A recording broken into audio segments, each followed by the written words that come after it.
So, it's just gonna be your boy tonight. I have no idea how this is gonna go. This could be a horrible episode. My love is. That's how strong my love is. Otis Redding. You're listening to Otis Redding on That's How Strong My Love Is, here on WAL Radio.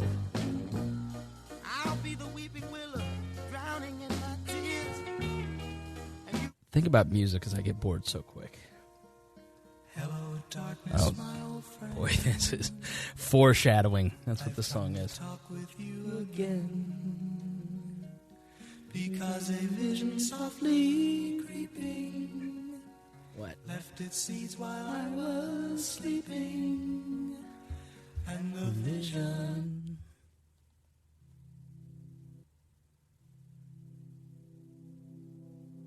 Okay.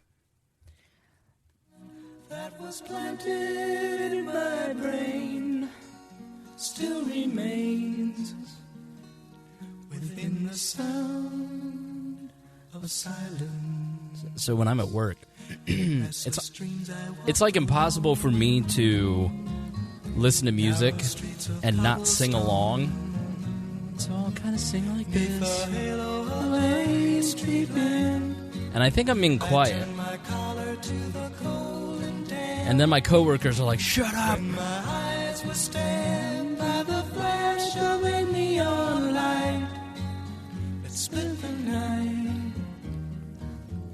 Touch the sound of silence, and in the naked light I saw 10,000 people, maybe more. People talking without speaking, people hearing without listening, people writing songs that voices never shared. No one dared disturb the sound of silence. Fools said you do not know.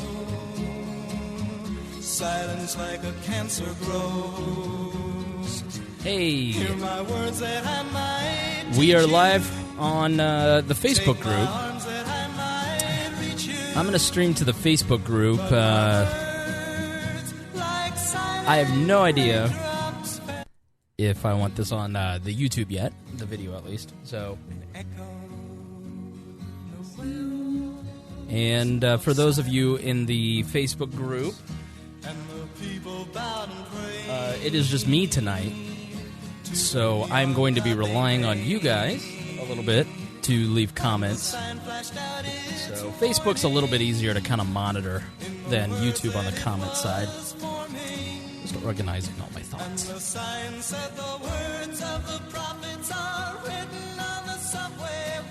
In the B-Night, yep. It's just me and whoever just commented. Let's see here. Of silence. Such a good song. Simon and Garfunkel, The Sounds of Silence, here on WAL Radio. Coming up next, it is Shut Your Eyes by Snow Patrol. I don't want to listen to that. You guys ready? 1, 2, 3, 1, 2, 3. This is Tuesday's Gone by Metallica. We're spinning the hot hits from my Spotify favorite song playlist. You can find me at Spotify. Follow me there. You can hear all the great hits, like Tuesday's Gone with Metallica.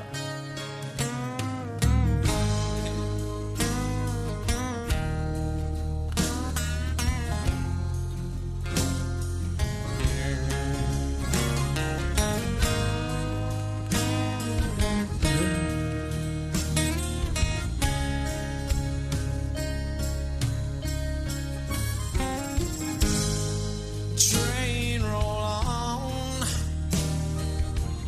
on down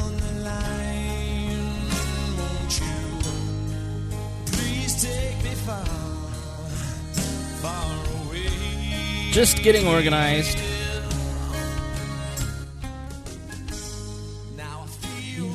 I have like 10 stories. Why can't we hate men is the one that's gonna kill everybody. Oh, this is nonsensical. Damn it. Tuesday's gone with the wind.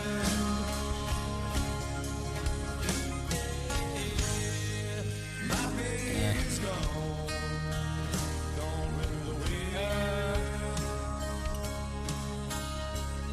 Long gone.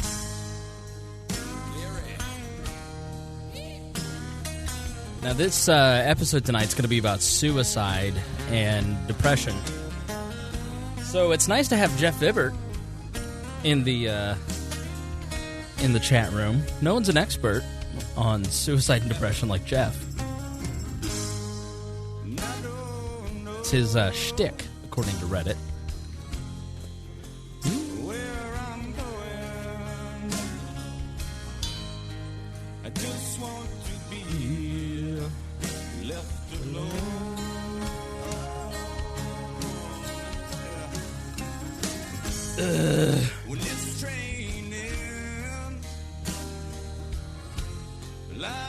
Yeah, it's not going to be necessarily a feel-good episode, I don't think. Brantley? Brantley said in this case I should listen to this at work. Harry's still out. I'll explain that later. And Tuesday's gone with the wind.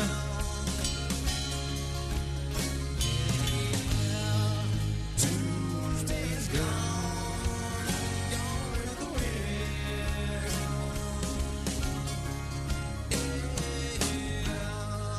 My baby's gone with the wind. Please don't kill yourself. Oh, no. See, this is one of my favorite songs. This is Almost Cut My Hair by Crosby, Stills, and Nash & Young. Great song. This is back when it was not cool to have long hair. You were considered a long-haired hippie freak. Almost cut my hair.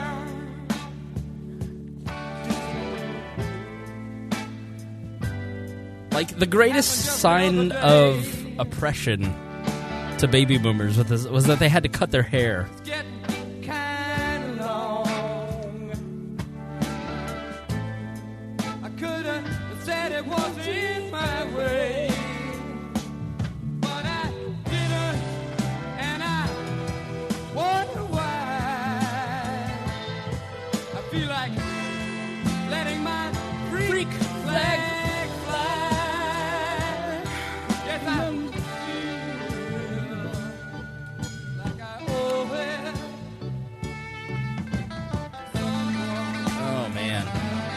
good song. Got a guitar solo and everything. Yeah. The greatest oppression that baby boomers felt was cutting their hair. Let's see what's next. Ohio? Alright, that's good. Oh, yeah. Here we go. That's how I should start every episode.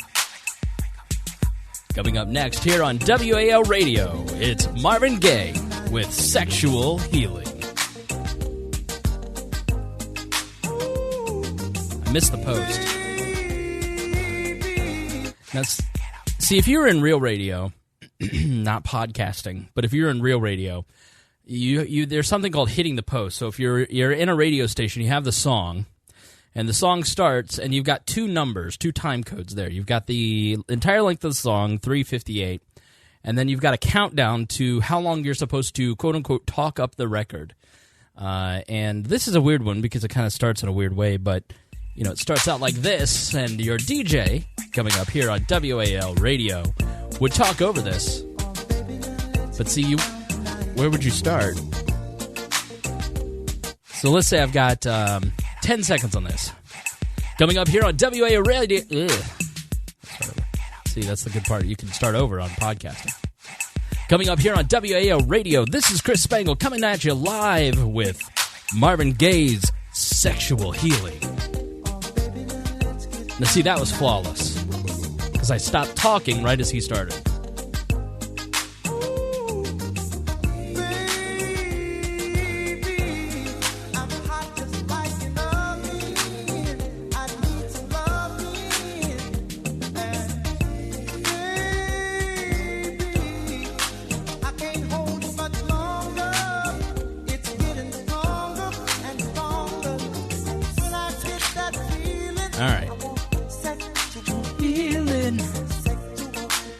This one goes out to Lauren Moss in Cheerleaders Court right now listening.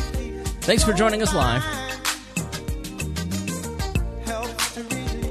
I'd love one day just to have my own little radio station, like St. Augustine, Florida, and that's just what you do all day is you just sit there and listen to music and shitpost on the internet and talk up records. All right. So I'm ready. I think I did an outline, and I have. I don't know. Here's the thing: like doing the show on your own. I've never really done an episode of the We Are Libertarians on my own, and certainly not live.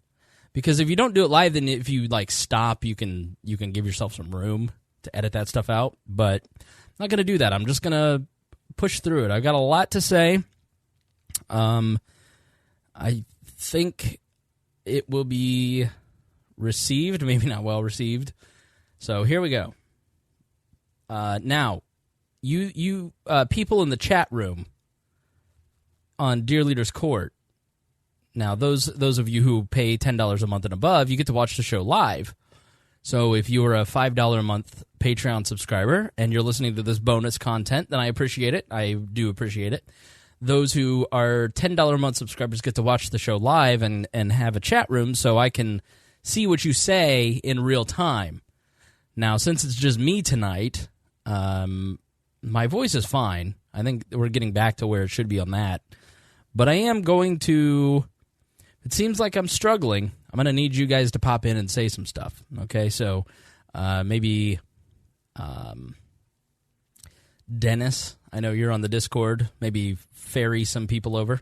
Ferret out some other of your brothers and sisters. All right, here we go.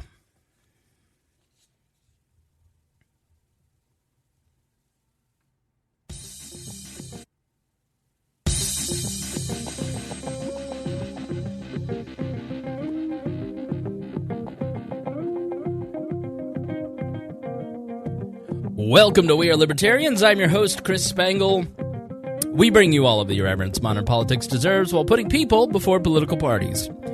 We examine current events from a libertarian perspective with the goal of leaving you better informed.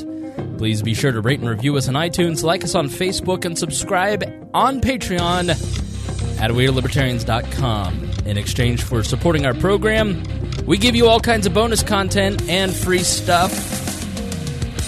I just explained radio to our bonus subscribers. I always leave as I'm setting up, I leave all the recordings running so you can check that out if you're a bonus subscriber. This show is crowdsourced, so you can send us news in our Facebook group or Discord channel. Find that at WeAreLibertarians.com. We're always taking your questions and comments via email at editor@WeAreLibertarians.com. Please be warned that this show is raw, unedited, and authentic, so the language is sometimes strong and offensive. This is going to be a show about, as the title says, suicide and depression, so maybe not for the kiddos. Not that you probably are listening to We Are Libertarians with your kids anyways, but just so you're aware. Because I'm alone tonight. It is just me. For the first time ever, I will be doing an episode of just me and you talking into this microphone, and did that for a couple reasons. First, Harry's fine.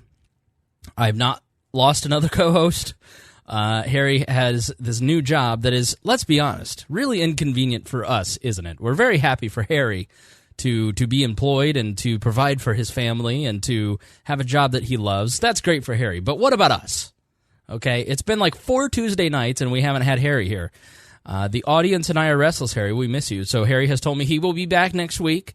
He has just been super busy getting set up at the new job, and they've been moving and all kinds of crazy stuff. So Harry has not been here for that reason, not because he and I are fighting, which is what most people speculate.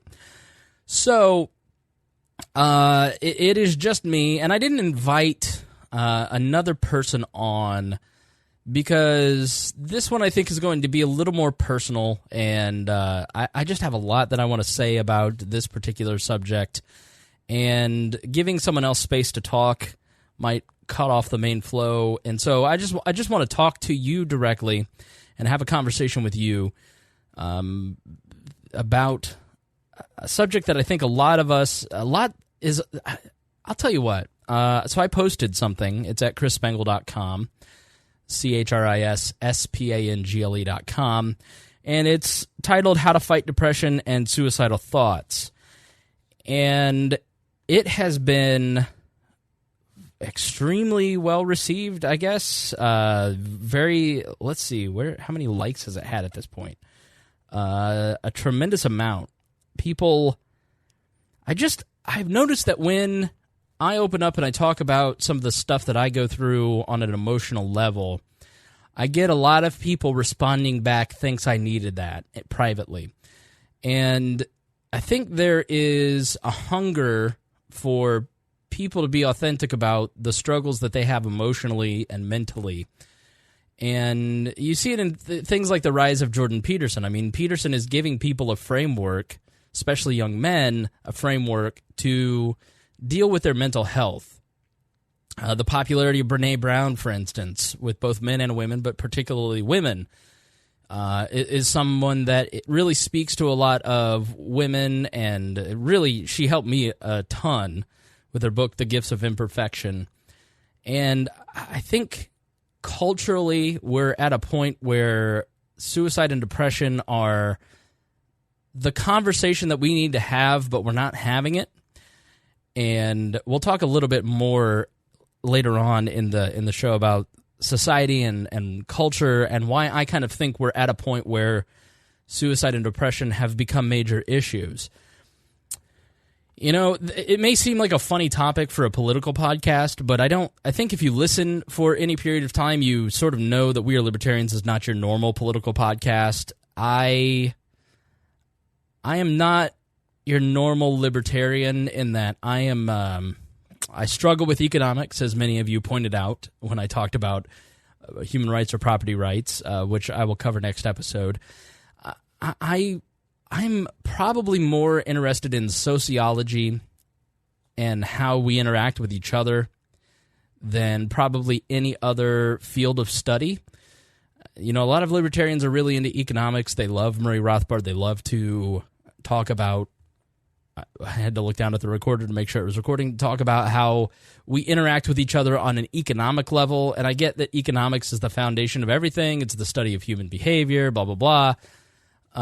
But I think people, what we were kind of saying last episode is not that isn't true, but that people probably don't really look through that lens very often, and I don't. And I know that makes me a bad libertarian. That's part of the reason that I'm the third largest libertarian podcast, and no one talks about us, because I'm not sitting here just repeating catchphrases that would make me popular. Not that I'm bitter or anything. So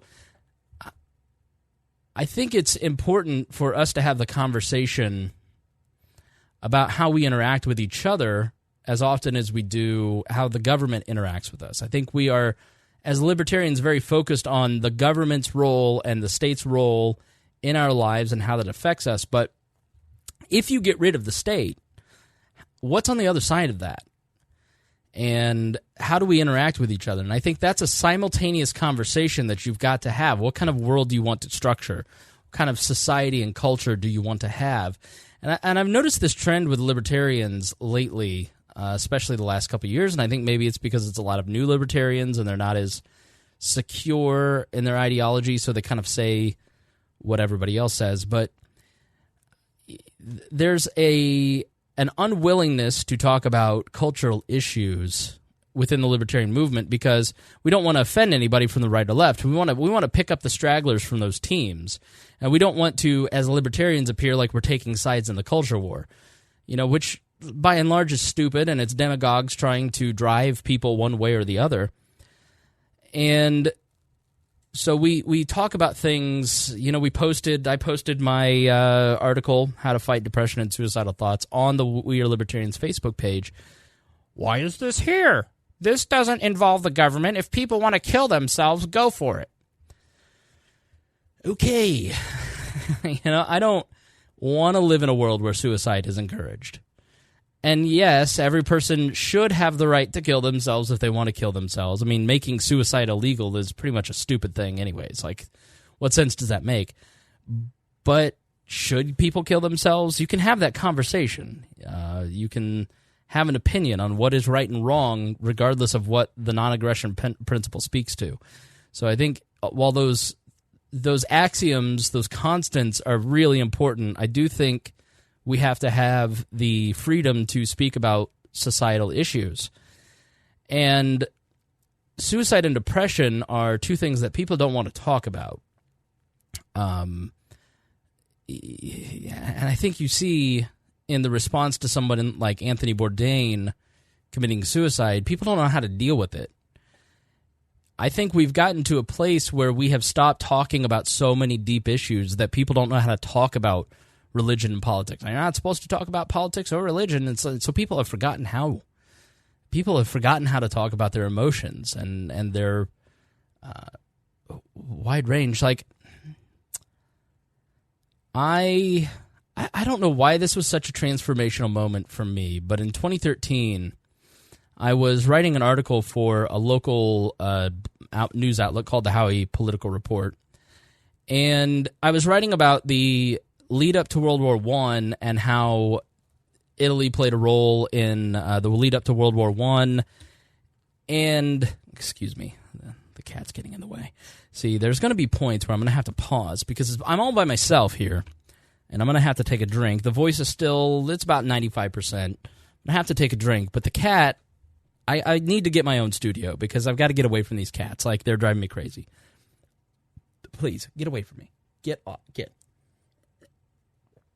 So, in 2013, I'm writing this article about the lead up to World War I, and I knew my great-grandfather was kind of born around World War I, so I looked back at what was happening when he was born in international affairs, and I realized in writing that I had no idea what the names of my great-great-grandparents were. These were people who were having my great-grandfather in 1911. And so that's 1, 2, 3 generations removed, and I had no idea what their name was. Obviously, I think if I were to have children, my great-great-grandchildren might know my name because we have more digital records. But it sort of freaked me out that these two people who, their emotional lives, the choices that they made, the places that they chose to live, the timing in which they chose to have my great-grandfather, the ways that they raised him, the traumas that maybe they dealt with, all the different things that went into shaping me, like there's a direct impact when it's people who are 3 generations before you. Those choices make a big difference.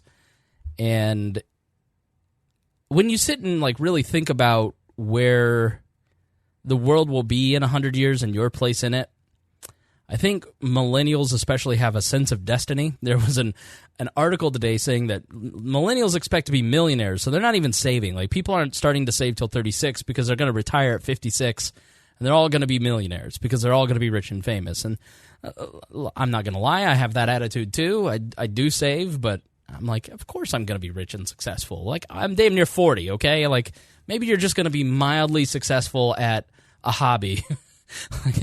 Save, okay? You're not going to be the next Paris Hilton. So I think there's this sense of destiny in millennials, and it kind of shook me that maybe 3 generations from now, I'll be a nobody to even my own family members. And I started to really think about how that plays a role in... hold on. Okay, you need to go in the room. Get out of here. Get. No. I'm going to put you... I'll be back. Sorry, Patreon people.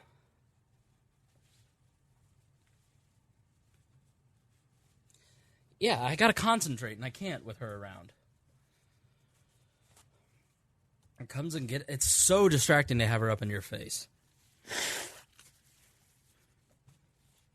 So I locked the both of them in the bedroom.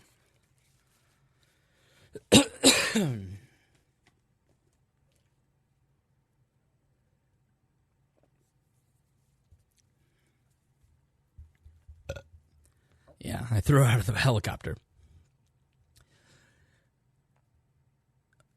So we have this sense of destiny as millennials. We think, well, everybody's going to know who we are.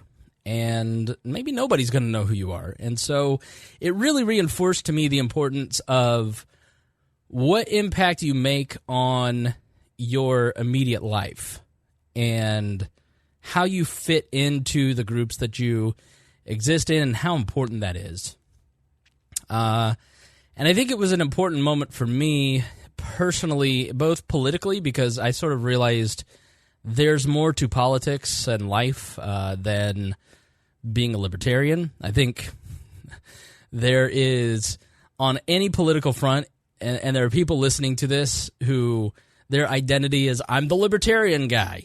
And they get so bent out of shape when there's any kind of criticism of libertarianism or libertarians or the party or Rand Paul, because it's like it's a threat to their identity.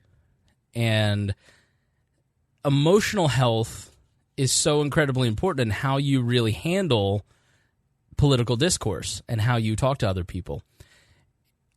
So it's when I really started to go, okay, maybe I should probably think about my relationship with a lot of different things. And then I got divorced. And that really was obviously a very tough time. I have been doing this podcast since I was married. If you go back and listen in February of 2014, early in the month, or whatever episodes in February where Gina, Greg, and I are sitting around the table, and then all of a sudden, like, I stopped talking halfway through. It's because my wife was packing up and she left that night. The podcast actually was like the match that lit her leaving. So listeners have kind of walked through the divorce years with me, and I've been candid, especially more in recent years, about a lot of it. But I have learned a ton. And some of the most important things I've learned are the origins of my depression, why I have suicidal ideation, why I really struggle with my own emotional life. And it is it's very difficult to talk about. And it's difficult. It's not difficult really for, in the beginning it was difficult for me to kind of open up and talk about some of the stuff that I was learning because you don't want to be judged, and that's still part of it. You have a very strong sense when you are a person who struggles with depression that you're going to be exiled and you are barely worth the interest that people show in the first place. So if you open up and talk about some of these things, then it becomes an excuse for people to stop talking to you because you're weird, you're broken. And I'm just not that way anymore. And when I see somebody like Anthony Bourdain commit suicide, I really feel like it is partly my responsibility as somebody who has made extraordinary efforts and progress in dealing with my own struggles with suicide and depression. I feel like it's partly my responsibility to talk about it. I think it is. Let me just kind of read through the article, and maybe we can kind of stop and I can annotate this a little bit. because the response that I got from writing this told me that maybe there is a discussion here, and maybe talking to you about this is something that you want to hear, that you need to hear. Because I just am always amazed at the people that will message and say, I'm struggling. Because these are some of the people that, oh, wow, this person really has it together. And they don't. They're privately struggling. And so let me start with the article. Suicide spiked 10% after Robin Williams took his life. My sincere hope is that doesn't happen after Anthony Bourdain's passing. Many genuine people are encouraging friends to talk to friends, and that helps. But I think it's important for people to speak about their struggles with suicidal ideation like Bourdain did. People like writer Yashar Ali dealt with depression for the first time, and he knew who could help him, and it was Anthony Bourdain. Those of us doing well have to leave a roadmap for encouragement to those that aren't. And that's really one of the reasons that I want to have this conversation, because when you talk about it, people get hope, and you don't feel like a stranger. If you're sitting there and you're listening and you're somebody who struggles with depression, you're not alone. You are so much less alone than you realize. Most of the people around you probably are dealing with it. The CDC put out a study shortly before Anthony Bourdain passed away, saying that suicide rates increased nearly 30% since 1996 or 1999. So, in addition, rates of emergency department visits for non-fatal self-harm, a main risk factor for suicide, increased 42% from 01 to 16. In 2016 alone, nearly 45,000 suicides, 15.6 out of 100,000 of our population, occurred in the U.S. For people ages 10 and up. They increased amongst both sexes, all racial and ethnic groups, and all urbanization levels. Suicide rates have also increased among persons in all age groups over 75, with adults ranged 45 to 64 having the largest absolute rate increase from 13.2 per 1,000 to 19.2. I read somewhere else in here that the largest at-risk population are young men, teenage men, which we'll touch on later. So you are not alone. This is something that a lot of people struggle with. And when we look at somebody like Anthony Bourdain, we ask, how can he take his own life when so many people love him? Is he at the top of his field? Of course he is. Is he financially wanting for anything? Absolutely not. Age and years of drug abuse likely robbed him of a healthy chemical balance. And when you face depression, darkness follows. And it's hard to look at people like Anthony Bourdain and understand why. And I think people who don't have depression or suicidal ideation, they don't understand it. And when I see somebody like Anthony Bourdain, I do understand it, because it doesn't matter that Anthony Bourdain is famous or rich or has great relationships with people or has the life that we all kind of dream about. Depression doesn't care. A chemical imbalance doesn't care.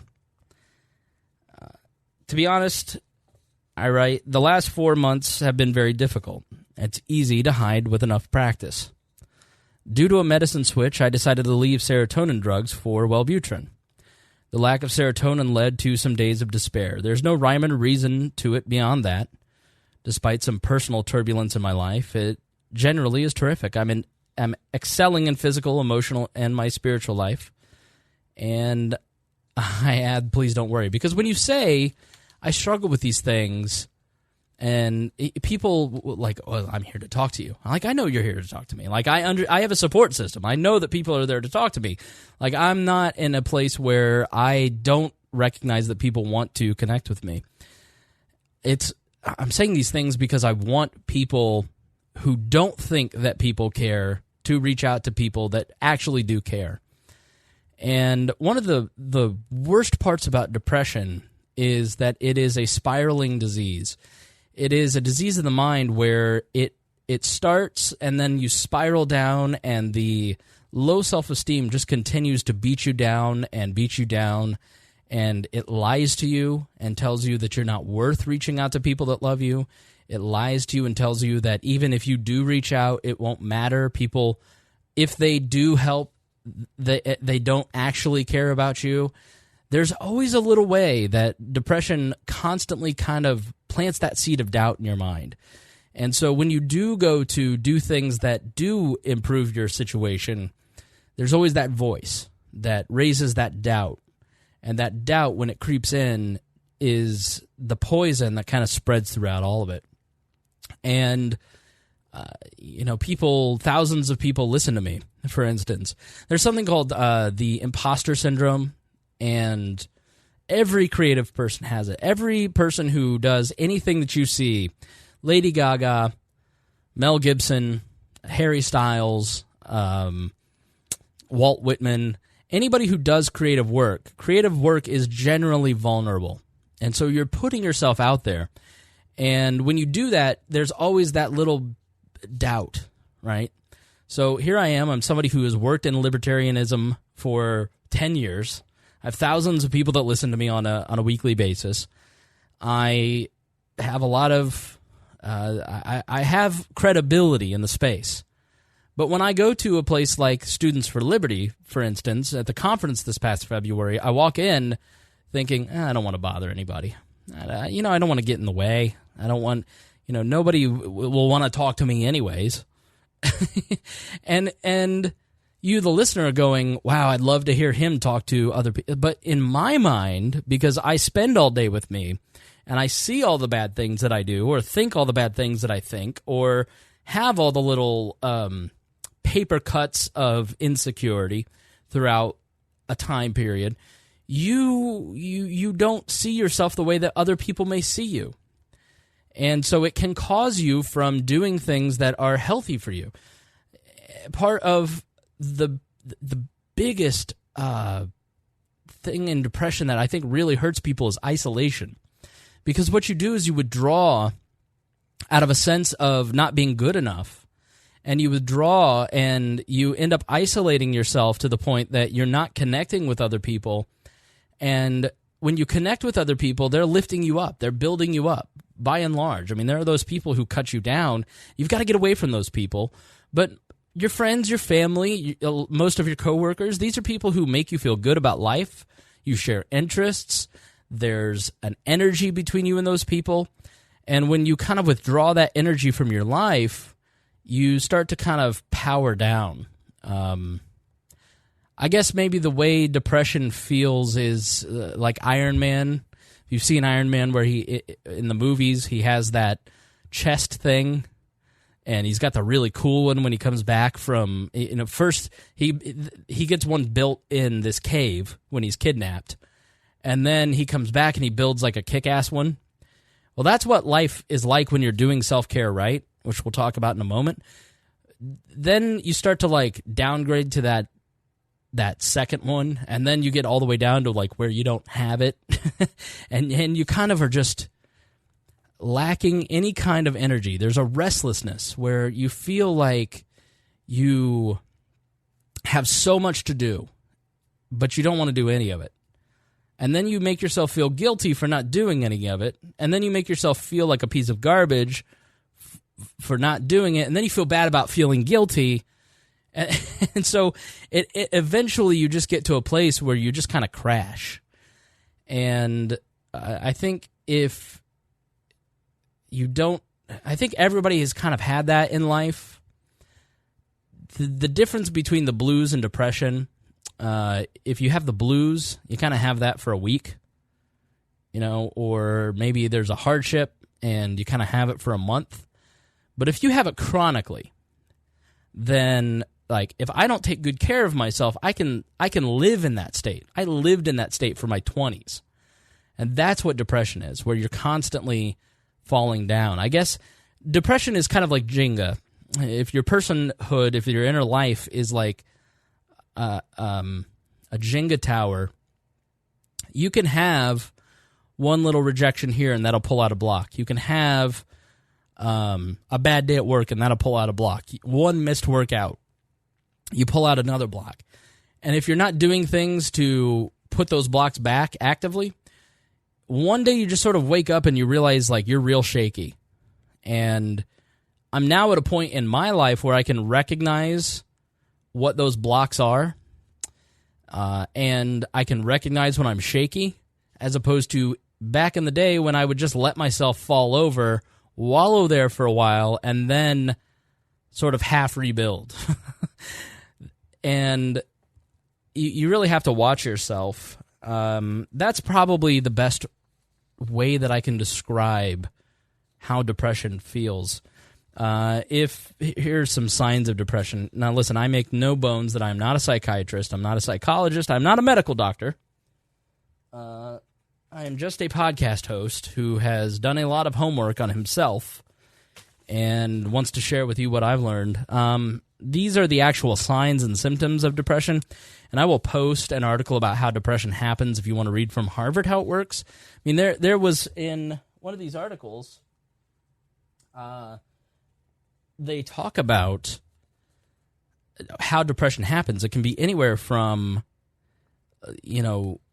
women in their early 20s who did studies at Harvard found that their amygdala, or parts of their brain, were like 14% smaller than everybody else's. Well, there's not really a way to fix that, but you can medicate or do things to kind of help solve that problem. I think for me, it probably is a structural thing in the brain, or it is a chemical thing. That is certainly, I mean, my mom has it, my grandfather had it, and that's sort of the lineage that I think I got it from. My brother and sister don't really struggle with depression in any way, shape, or form that I can tell, but I do, and I don't know why. I'm thankful for it. I think that a person who deals with depression or anxiety, I think, is generally an intelligent person, and I think sometimes the brain, I'm not saying this about me, but in general, I've noticed people who have like a big brain, that if they don't know how to manage it, it just goes right off into the ditch, and then it's just like spinning its wheels. So you've got to manage your brain a little bit. So there's really no rhyme or reason. It's not a matter of just being sad. It could be a structural thing, a chemical thing. It could be a life situation thing. Going through a divorce, you're going to be depressed for about 2 years.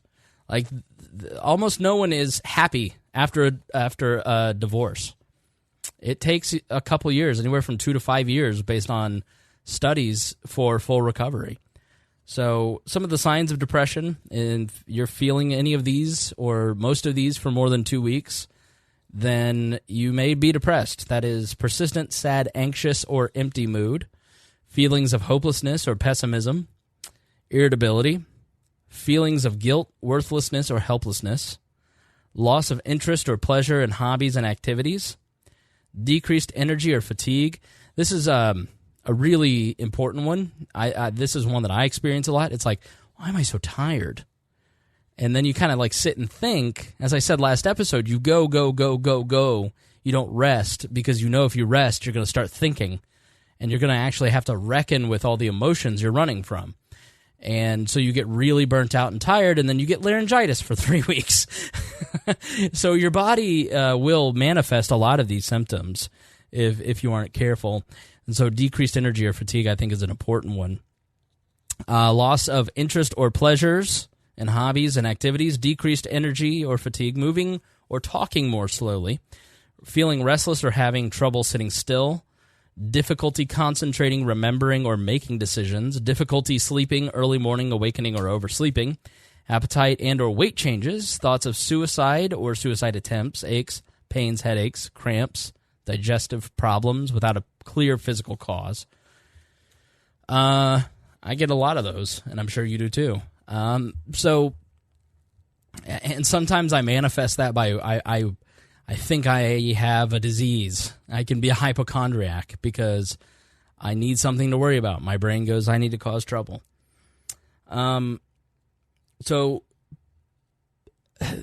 why does somebody kill themselves? There's several different reasons. There's 6 general reasons that people kill themselves. They made a mistake, like, oxygen deprivation. Let's put that in a family-friendly way. They have a philosophical desire to die. People just feel that it's their time to go, and it's a reasoned decision, maybe an end-of-life decision like Robin Williams. They're crying out for help. People don't know how to get help. They don't have the strength to say to friends and family, I need help. And so there's an attempt, but then it ends up being a final situation. If you swallow a bottle of Tylenol, for instance, there's irreversible. You can't heal your liver if you take a bottle of Tylenol, for instance. But people think, I'll take this bottle of Tylenol and then I'll call the police. And maybe it's not as conscious as that, but that's what they do. And then there's just no saving them. It's an impulsiveness, especially on drugs and alcohol. There's depression plus the medication of booze or alcohol. Psychotic breaks, schizophrenia, things like that, and depression. And I think in my case, I don't think that I would ever or was ever going to really go through with it. I've read about the power of suicidal ideation, that when you feel like things are so out of control and things are so chaotic that the choice of whether to live or die is the only power that you have left, and it becomes like an empowerment thing. So you dwell on it, you tunnel vision, you start thinking about it, you dwell on it. And that's another problem, is that you dwell on it and your brain just kind of leads you there and you romanticize it. And then you put yourself in a position. I genuinely think that a lot of people who end up committing suicide, they don't actually intend to go through with it. Maybe not a lot, but I think there's a fair percentage. And there are people who have jumped off of the Golden Gate Bridge who have lived, who say, the second I jumped off, I regretted it. And it's because the brain goes into fight or flight and just fills your brain with euphoric chemicals, and it like reset the brain to where it's supposed to be. And that can be in the case of cutting, for instance. For some people, that's a power. It gives them endorphins and it makes them feel good. And it may not necessarily be a suicidal act, but then there's an accident in the process. So I think it's important to say to you, if you were struggling with it, or if you know someone who has talked about it, you need to take it seriously. When you get to a place, I know that the second I get to a place where I am thinking I don't want to live anymore, that is a huge red flag. Now, that used to be a state of living for me, and that is now a red flag. That is like blood in the urine, or burning when you pee, or a really bad rash. Like that is an emotional warning sign that something is incredibly wrong with your emotional life. And I think that you have to think about your emotional life in the way that you think about your physical life. That if you don't do exercise on your emotional life, then you need to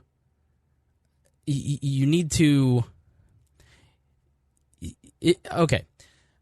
When I started working out a couple years ago, 2-3 years ago, it was really informative for a lot of my life.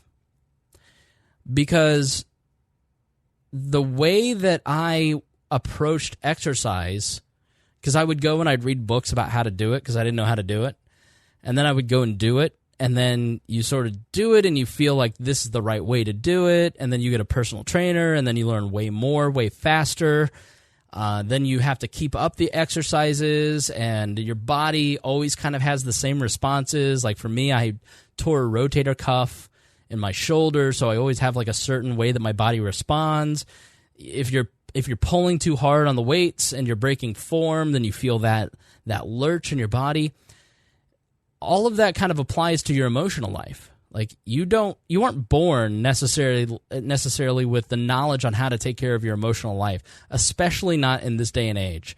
And so I think you owe it to yourself to read books that will teach you how to manage your emotions, to understand your emotions, to understand things like human attachment, human attraction, how to deal with depression, how your brain chemicals work, to recognize warning signs, but also to improve your life, to make yourself feel better. Like I get down sometimes, but like my life is, I can't even believe that I let myself live the way that I lived in my 20s, physically and emotionally. Like I wish somebody had told me early on the things that I've learned in the last 4 years, which is part of why I want to do this, because I don't want you to live miserably the way that I lived. Fat, demotivated, in your mom's basement. I was 24, 25 years old, living in my mom's basement, 320 pounds, fired from my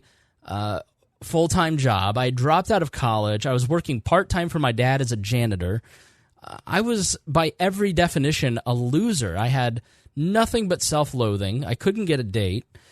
And it just kept spiraling and spiraling. And then I met my future wife, and she became my reason for living. And that sounds romantic to some of you, and then the healthy people heard, ugh. Like, that's a really good barometer. Like, how did you just take me saying I lived for my ex-wife? Did you hear romance? Well, that's probably a warning sign. And if you heard, oh, that's super unhealthy, then you understand healthy attachment in relationships. So that, I think, is like a barometer, okay? You hear and think different things and react different ways when you've put in significant amount of time in things like therapy and reading books like by Brene Brown, Matthew McKay. I would say Jordan Peterson's book is actually really good as a self-help text. I'm looking over here. Melody Beatty's book on codependency. I will post a list for you guys if you want to go through it on self-help books. Scary Close by Donald Miller. Read it in 2 hours. Really, really important. And so because I was unhealthy emotionally, and I ended up in a bad marriage and lived miserably for the next 6 years and made someone else miserable. And it's because I just wouldn't take responsibility for myself. You know, I almost felt like being overweight, let's be honest, morbidly obese and depressed was like a badge of honor. It was a status symbol. And it wasn't. It's like I kind of hate the memes that glorify depression and anxiety, because it's not really like something to be glorified. Like, it's really not great. I just remembered in 2012 driving to work every day and just like wanting to drive. Like, I would drive over this bridge and I wanted to jerk the wheel right over onto the interstate every day to kill myself. You know, and there wasn't that thought that, oh, well, what if I take somebody else out? Or what if I hurt somebody else? You know, I mean, it just wasn't a great life. And then I get divorced, and I have absolutely no coping mechanisms whatsoever. All my coping mechanisms are terrible. You know, for me, the way that I've always coped is I overeat, or I overspend, or I am harsh with friends and family with sarcasm. And being a professional speaker, I have the ability to put together words that isolate me really quickly.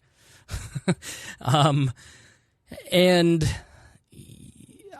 that first year after the divorce, I didn't have anybody. I mean, it was Greg. Like, you know, for whatever troubles Greg and I have had, I've said it before, and I will always say it. Like, I don't know that I would have lived through that year if it weren't for Greg and my friend Hannah Drozic, because they were it.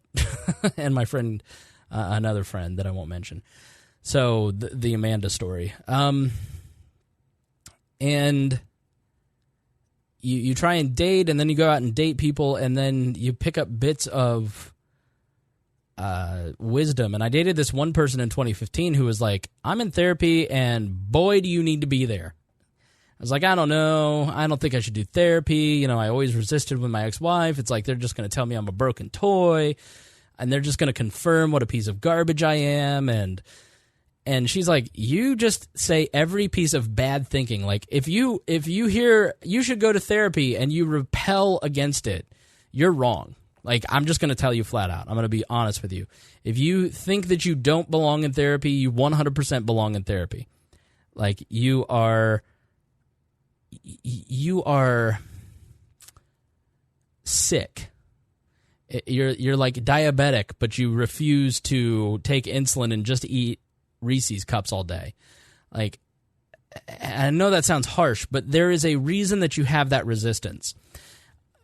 I think when you are emotionally unhealthy, you have a resistance to things that are healthy. You know, I had a resistance to exercise. I thought it was the funniest tweet ever to tweet out that I was eating 2,000 calories while watching The Biggest Loser. Or I was reading books about divorce, and then there was this one book about children of divorce, of which I am one. My parents' divorce was the most traumatic thing that happened to me. It is the root cause of a lot of my issues. And I read that, I got physically sick and pushed it back into the bookshelf and did not buy that book because there was a resistance there.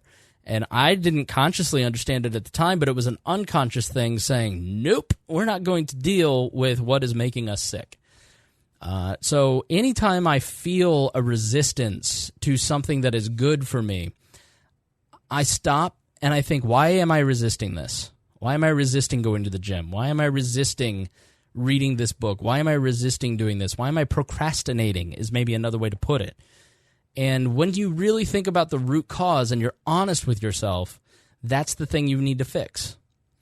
You know, and I went to therapy, and cognitive behavioral therapy has been incredibly important for me because what you do is you sit in a room with a person who cannot tell anyone in your life. It's different than talking to friends because this person cannot talk to anybody. In the back of your mind when you're talking to a friend, there's always that little thing like, if I tell this person, will they tell this person? You know, I trust Harry with my life, but Harry could tell Bittner, you know, and there's always, even if you're your closest friends, there's always in the back of your mind, they're judging me, or they might tell someone who will judge me. A therapist, you know, they are ethically bound to keeping your secret. And here's how you choose a therapist. Super easy, okay? You go to your insurance website if you have insurance, and you find a list of therapists, and you ask yourself, do I respond better to women or men? I respond better to women. So I wanted to choose a woman. But I don't want to have sex with this person or have emotional, because if you're having emotional attraction towards your therapist, it can shade the truth that you tell, which is not the point. The point is to be completely open and honest and fearless with this person.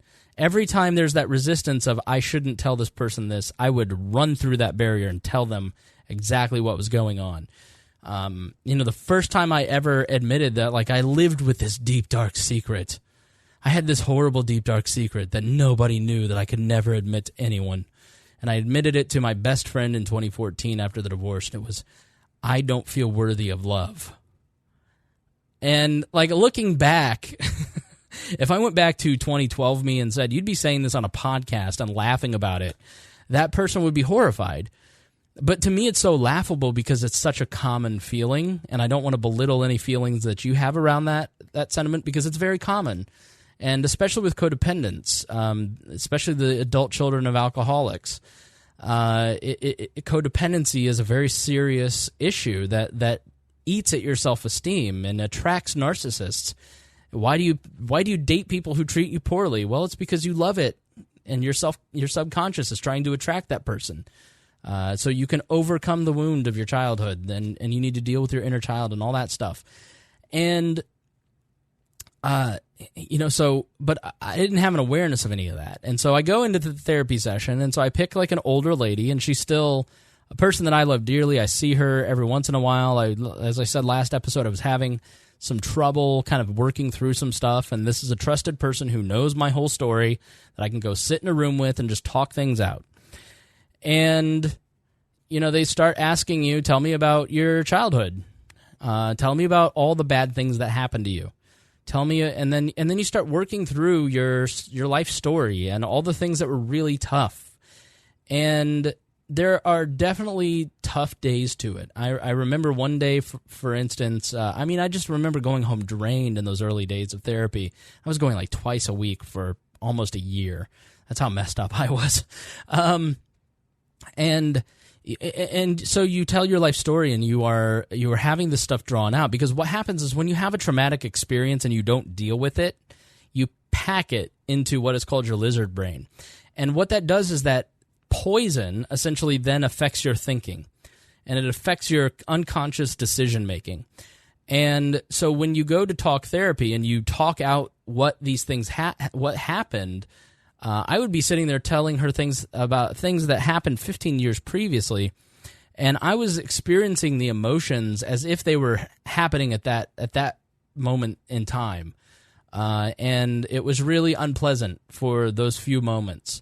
But then after you get through those first few moments, you feel this amazing weight lifted off of you, and you just feel better. Like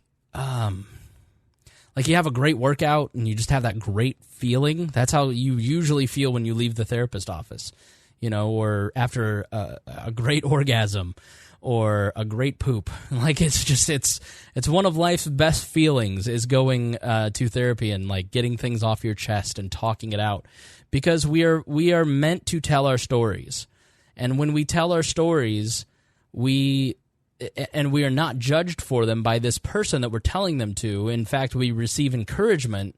It makes it okay, and then you start telling some of your trusted friends, and a person in chat just says, I don't want to take therapy because 50 years of crap would take too long to recover from. That's resistance. That's the kind of resistance I'm talking about. It doesn't take as long as you think. Like all those preconceived notions that you have about therapy, you have to set aside, and you just have to go do it. So what do you do if you don't have insurance? I don't know. I'm fortunate to have insurance. I think every church has something called Stephen Ministers, and a lot of churches will have therapists. And let me say this about therapists. I've had several. I have a great one now. It's like dating. You don't have chemistry with every single one, so just keep going and keep trying them out until you find somebody that you click with.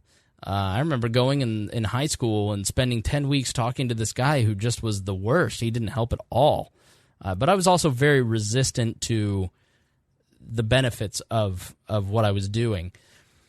But Stephen Ministers, even though it is at a church, you can say to the person who's organizing, like, listen, I'm not a religious person. I just don't have insurance. I'm not looking for a lot of Jesus talk. I'm just looking for someone to kind of talk things through. They can help. Or sometimes there are charities who will fund therapy, or therapists themselves will give you a greatly discounted rate because they make such a killing. Like mine makes like $200 a session, so they'll give you a discounted rate. That's the thing about any kind of care industry. Don't not go because you can't afford it, because of insurance. Because they know what the structure is, and they know that there are people that need their services, and they're willing to cut you a big discount. And I can tell you that universities sometimes will have discounts. Thank you, Jackie. Even if it's a younger, newer therapist looking for training, it's like going to the dental school. Still is going to work. Still going to be good at pulling your tooth. For me, like getting a personal trainer, I knew that I was going to hurt myself if I squatted, if I didn't have somebody teaching me how to do it. And so I paid a lot of money, and I cut in other areas to benefit my physical health, because I knew if I do this for 1 year and pay this money, then the rest of my life will be impacted in a positive way. And it's the same with therapy. 1 year of therapy, and you're going to understand your thought processes. Now, I'm not going to tell you that I don't have a lot of the same thoughts. But when I have those thoughts, I am able to go, okay, that's just thinking. That's bad thinking. That is insecurity, and we're not going to deal with this junk. It's you're able to step out from your thoughts and kind of examine them like a third party would and say, this is irrational. We're not doing this. You're going to go to the gym, or you're going to stop this tantrum. You have the ability to really like work through your thoughts. One other thing I wanted to say about depression is, I know I have a lot of younger listeners. The mid-20s are probably the loneliest time in your life. And if you have somebody that you're related to that's in college and they just got out of college, make sure you're inviting them over for family dinner, or you're checking up on them, because you're in this amazing experience where you're surrounded by people and you have purpose in school and friendships, and then you get home and you're living with your parents again, and you're barely able to find a job, and you don't know what you're doing with your life, and you're making $25,000 a year. Like, you go from the top of the mountain to the valley real quick, and you don't necessarily have the tools to deal with it like a 34 or a 44 or 54-year-old would. So I just wanted to say that if you know somebody who's in college or is just getting out of college, who is in that 23 to 26, 27 age range, like, check up on them. If you're a parent, invite them over for an extra dinner a month, and just make sure that you're reaching out to them, because even if they're not suicidal, even if they're not depressed, it is a very lonely time.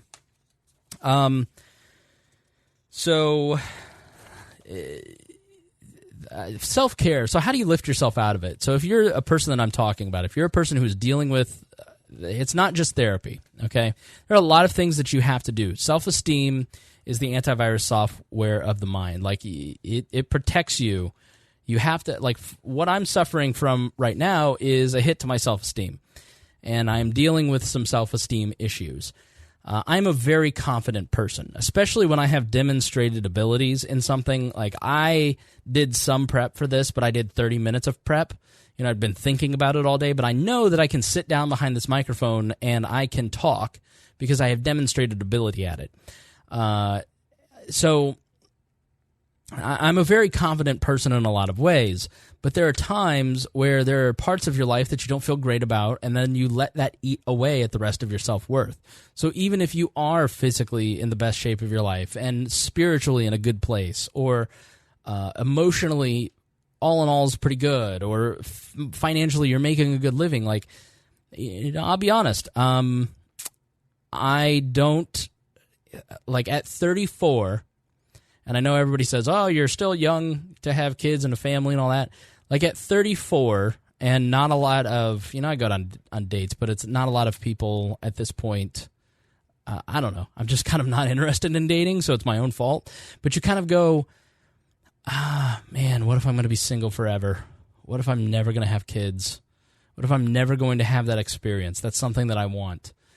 What if I am single for the rest of my life and die alone? Well, then you stop and you go, that's not true. A, you're a guy and you can have kids for a long time. B, you could go out on dates tomorrow if you really tried. Like, you have to, like, sit there and go, oh, I'm feeling pity for myself. You have to, like, stop and remind yourself of the truth. But in the middle of wedding season, as a single person, it kind of sucks going to weddings because you're around friends and family, and they have great relationships, and they have kids, and and you get a little jealous. You kind of go, what's wrong with me that I don't have that? Like, and then you see your cousin who's a complete loser, who is white trash, and then they're happily married, and you're just like, okay, this loser has a wife and I don't. Like, what's wrong with me? Like, so you start playing that comparison game, and you get to a place where you just go, okay, all the rest of my life is amazing, but this one piece sucks, so I'm going to let myself spiral. Christy says, be like me and don't get invited to weddings. I try so hard, but damn it, I'm fun at parties. I can't help it. So it's very easy to let yourself spiral, and then that doubt becomes a mental cancer that starts eating away at, do you really earn a good living? Is your podcast really doing well? Is this that? Like, you start really picking on yourself, and it can spiral pretty quickly. So to avoid getting to a place where, like I said, where I sit there and I go, I should just kill myself. That's when I know, that's a problem. I get there rarely, if ever, at this point. That was the first time since 2016. 2016 was probably the worst bout of depression and suicide that I've dealt with, aside from my high school years, to the point that I wrote a suicide note. And writing the suicide note was the thing that it pretty much sealed for me that I will never commit suicide. Because when you see on paper, and I got 5 people in, how many people love you and how many people rely on you and how many people would miss you and how much you would hurt those people, I think every person has that little ray where you go, but what about them? And then you either squash it or you dwell on it. And I would say dwell on it, because if you can get your brain to think about the funeral and how miserable everyone will be because of your decision, it really fixes your thinking in a profound way.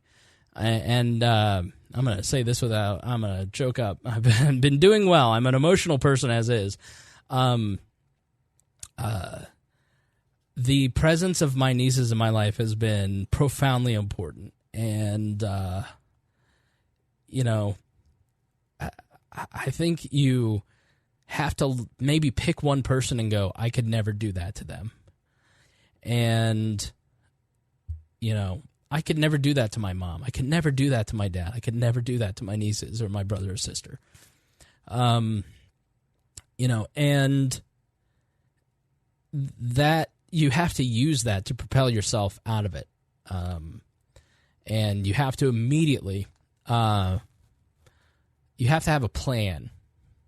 And so when you hit rock bottom like that, you have to have friends that you can call. Like I hit rock bottom about a week and a half ago, and I immediately messaged Harry and Jeremiah Morrill and a couple other people, and they may not be aware that they're my support system, or that when I'm losing my mind that I am messaging them, but somebody's going to respond and talk me down and remind me of my worth, and it's not often that explicit. It's like, I'm having a real problem with this, and your friends know you well enough to go, this isn't reality. Like, you're thinking things that aren't true.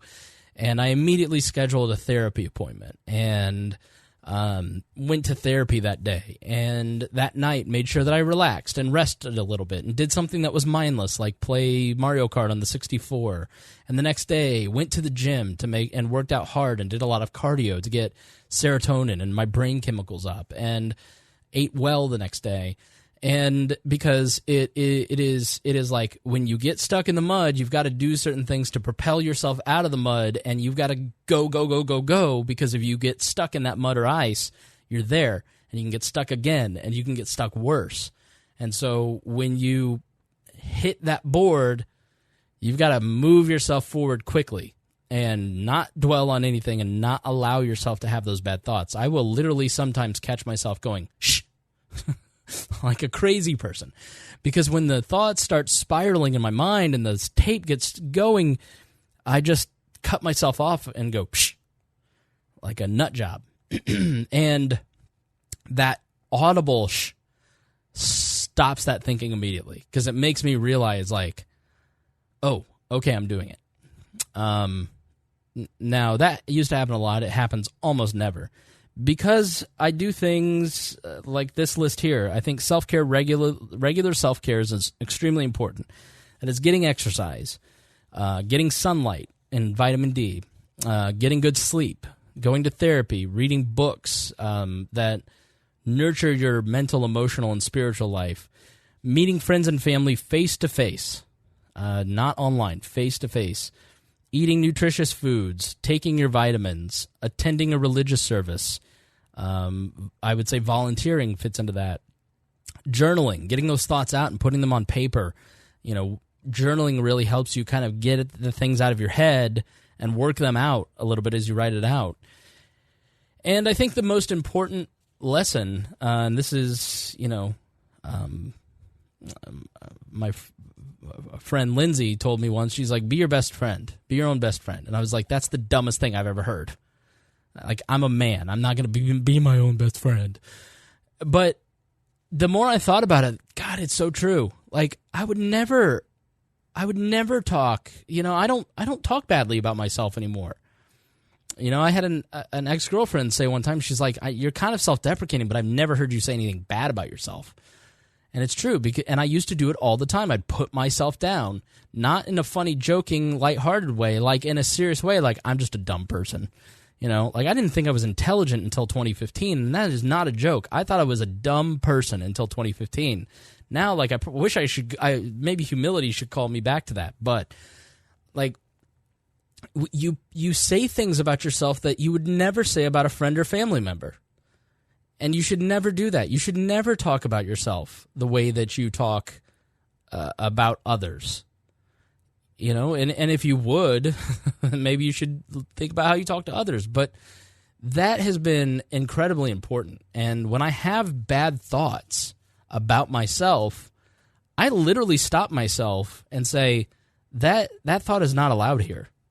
And eventually, after a couple months, 2, 3, 4, 5 months, all that negative self-talk goes away.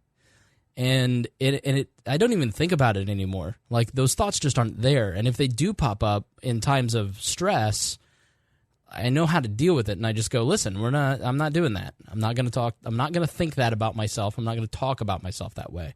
Like, you have to have a very realistic view of who you are and your strengths and weaknesses.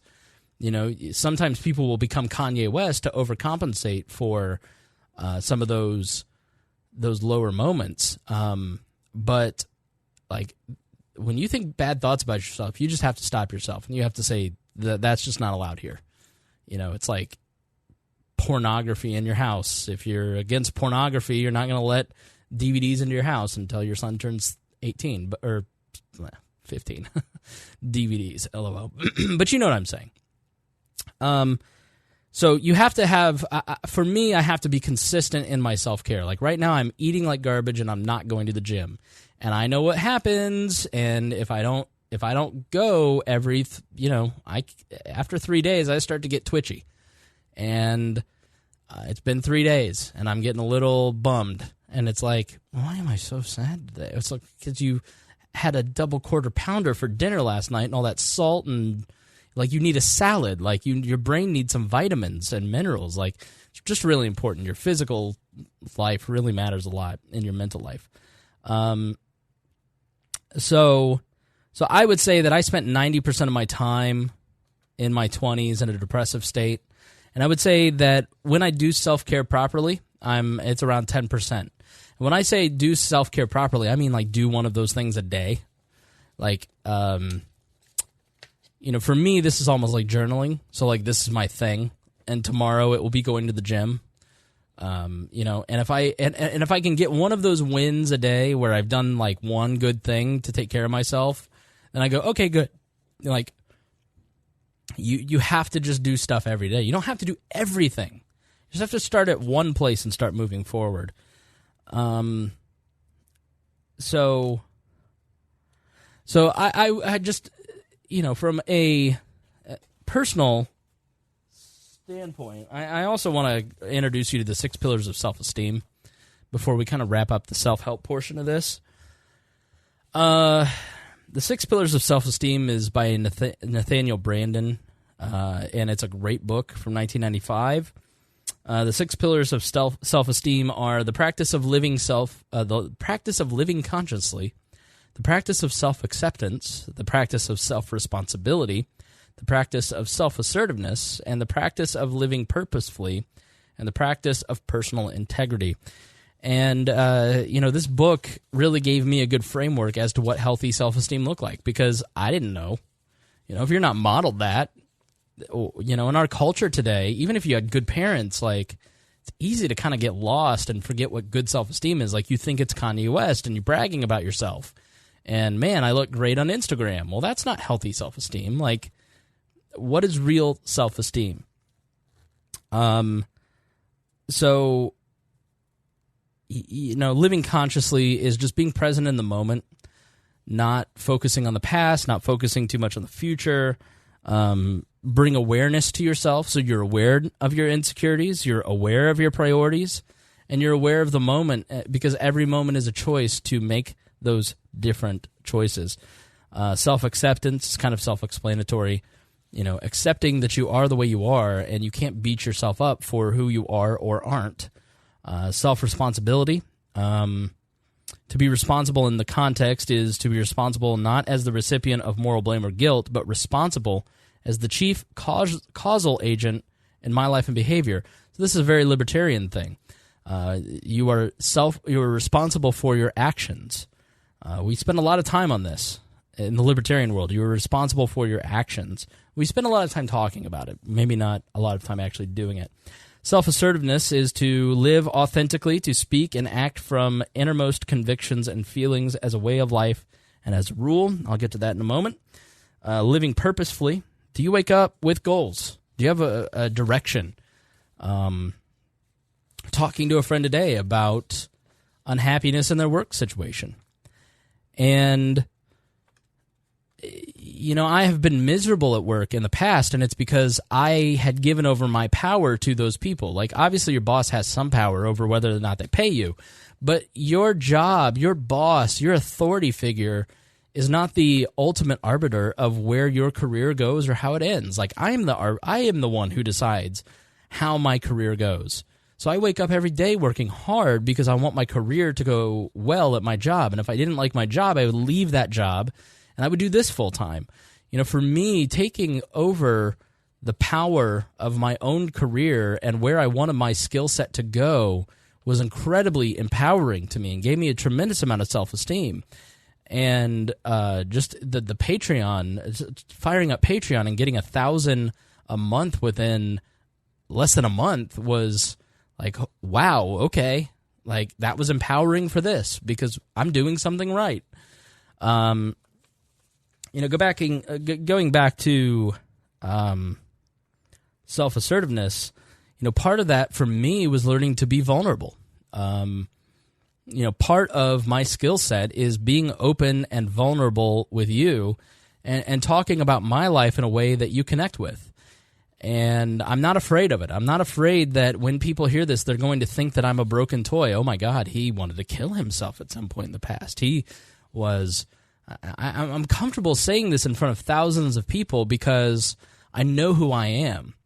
And having been in the public sphere for 15 years working in politics and media, there are a lot of people who say a lot of things about you. And I haven't gotten it as bad as many because I try to be, I'm not a hack who's trying to inflame. I'm trying to reason things out in public. But there are a lot of people who think and say things about you that aren't true. And you have to stop and you have to go, okay, this person, even if it's your mother, this person said this about me. Is this true about myself? Now, you have to have spent some time thinking about who you are and what you believe and how you act and what your behavior is and how you think about things and what's your character. And you have to, so if somebody says to me, like, it's like when the guy online called me a racist. It's like, it annoys me. And I have an emotional reaction to it, but does it impact me at all? No. Because I know I'm not a racist. I know my values. I know my character. And so he may have that perception, but I can't control his perception of me. I can just be me, and I deal with how people receive information coming from my Facebook or from this podcast or from any media place that I publish media. Like, just I can't control their reaction to me. I can just control my reaction to their reaction. And part of self-care is like I think there's like a self-esteem force field. There's like shields like on the Enterprise. So when like the shields get lower, and then the Enterprise gets hit and it rocks the set a whole lot more. Like, that's how self-esteem is in your life. Like, when you're lower in self-esteem, you take things a lot more defensively and more personal. Like, no wonder Donald Trump's so defensive all the time. It's because he's just taking massive ego wounds every single day. Every time he opens his Twitter, it's just another person calling him filth and awful and blah, blah, blah. Like, And so I think he clings more and more to the positive stuff about him, and that has become his primary value. It may have always been that way, but I think being president has made that even worse because it's like the criticism has his shield so low. So if you ever watch me, like, I get a little more prickly and a little more grumpy when I am stressed and I am worried and I am not taking care of myself and I am not sleeping and I'm not doing good things for myself. I am pricklier towards people who I assume are attacking me. Right now, I feel great. So, like, I can go online and somebody can say something, even if it's mean, and I can just hit the ha-ha button on it. You know what I mean? Like, but in 2 weeks, if I'm stressed, then I may not have that same reaction. So I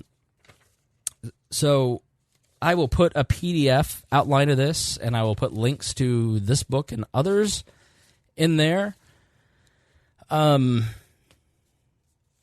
So that I think is, for me. Give me just a second. I'm going to take a drink. I apologize.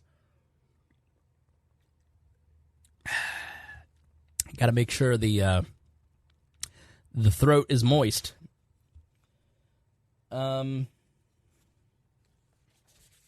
So those are if you deal with this stuff.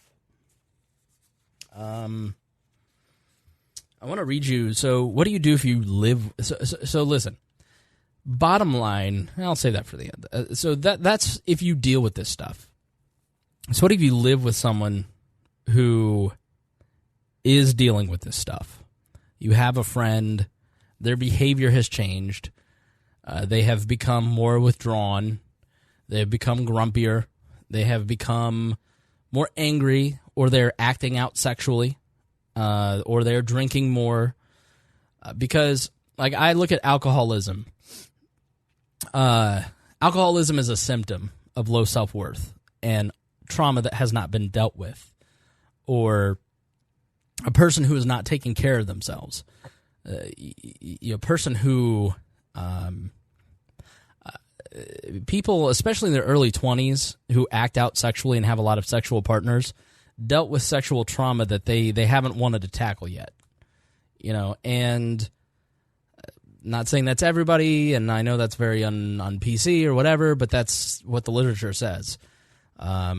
It's a coping mechanism. I lost control of my sexual desire. I lost control of my sexuality because someone took that from me, so I'm now going to master it and control it.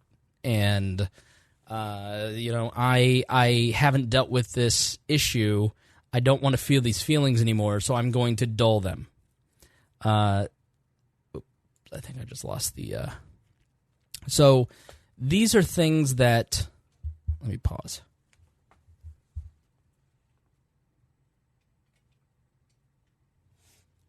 Okay. And that's the thing about trauma, is that it's going to come out in a healthy way or an unhealthy way. And so you have to make a choice, and I hope that you make the right choice. My therapist introduced me to the cycle of abuse of self and others that I felt was really helpful in helping me kind of determine. And so essentially, like, draw a circle and then cut that into quarters. So, like you're a pizza drawing, horizontally and vertically. And then in that first quadrant, draw 3 lines out. And in that first quadrant, it's that traumatic event that triggers a buildup of pain, and wherever there's pain, there's anger because you're trying to protect your ego. Anger is really just about protecting. It's your mind protecting yourself from a perceived threat, and so what you do is you list out those traumatic events. And you kind of write out, like, here's all the things that really cause pain. And, like, okay, what is a traumatic event? Well, it's the thing that popped into your mind when I mentioned that. It's child abuse or sexual violence or domestic abuse or a parent's divorce or a parent abandonment or a spousal abandonment. It's just download a list of traumatic events and then go through it. And in the next quadrant, you begin to show little or no emotion, and you push others away and seek isolationism. So you list the ways that you push people away. For me, it is being overly sarcastic, and those barbs can get a little sharp. It is not responding to text messages. For some people, for me, it's not initiating conversation with people. I'm usually the one that initiates conversation. I'm very social. So I have those ways. So at the bottom, at the 6 o'clock point, that's where your pity sets in. After you've isolated, you pity yourself. You sit there and think about, I'm alone. This isn't how my life should be. My life should be this way, and you fantasize about it. You start to pity yourself.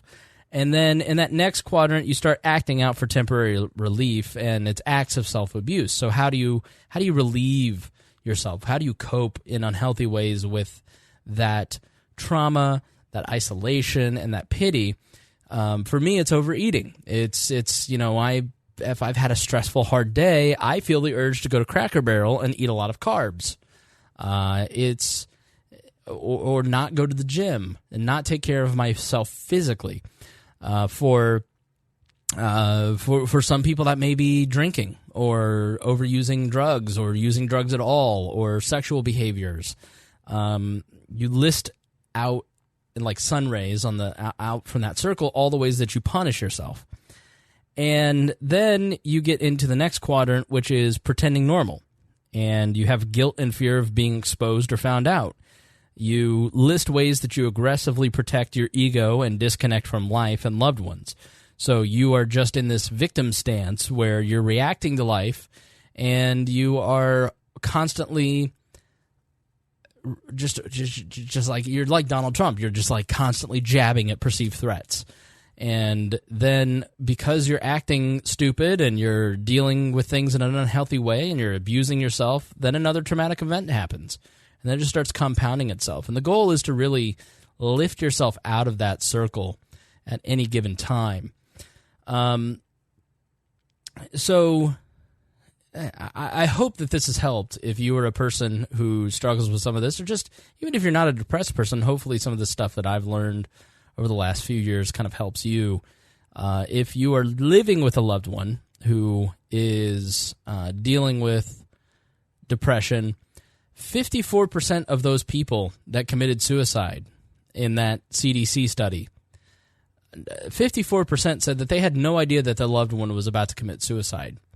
And that's the thing about depression, is that you get really good at acting normal and hiding it, because you don't want anybody to think that there's anything wrong with you.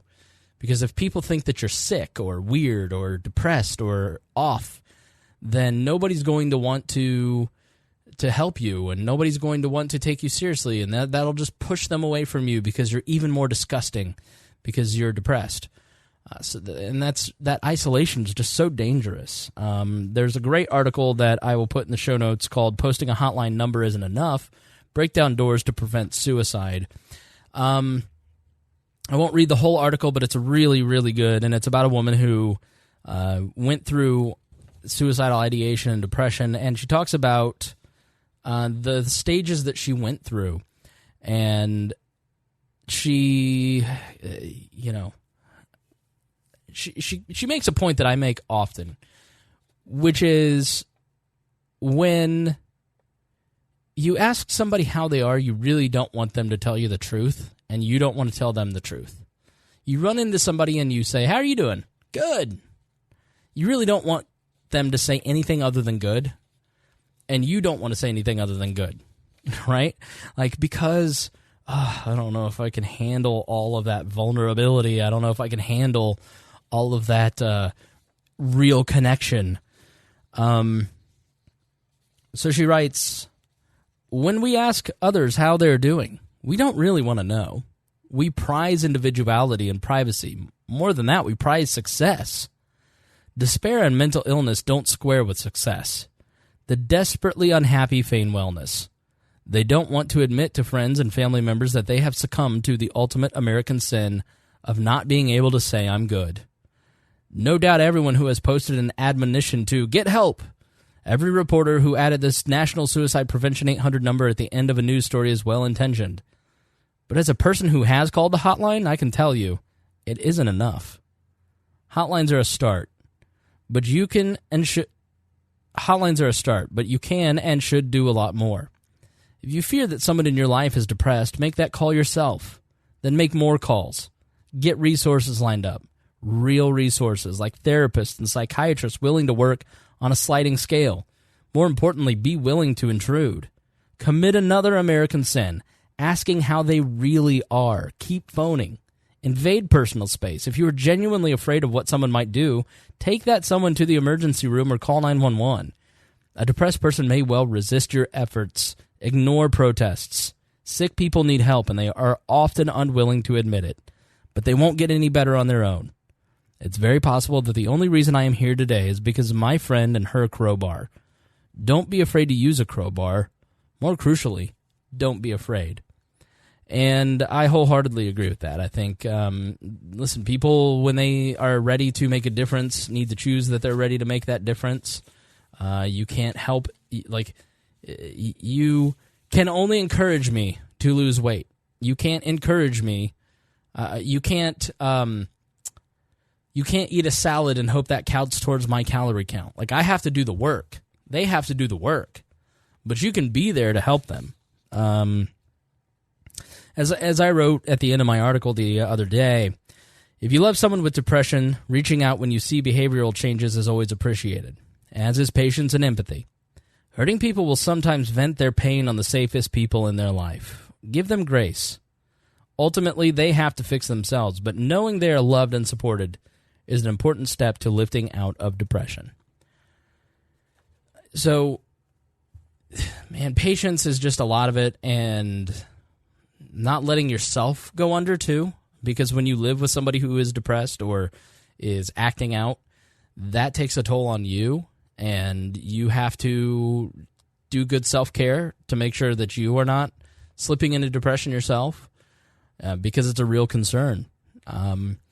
But she touched on society there, and I want to talk a little bit about the societal structure that we live in, and I think it plays an enormous part. So, like, that was the personal tip section of the podcast, and this is more about what kind of society we want to live in, and why are we seeing a spike in suicides, even in the famous, people like Anthony Bourdain. Here's a guy who has everything. Now, I think Bourdain is probably a victim of the depleting serotonin that you have during age, and then also as a hard drug user. But, they make medicine for that. And let me just say, what is my personal feeling on suicide? It is, I get it. I understand the wanting to stop the cycle. But to me, it is such a weak, pussy-ass move to commit suicide. Like, I look at somebody like Anthony Bourdain, and I'm mad at them.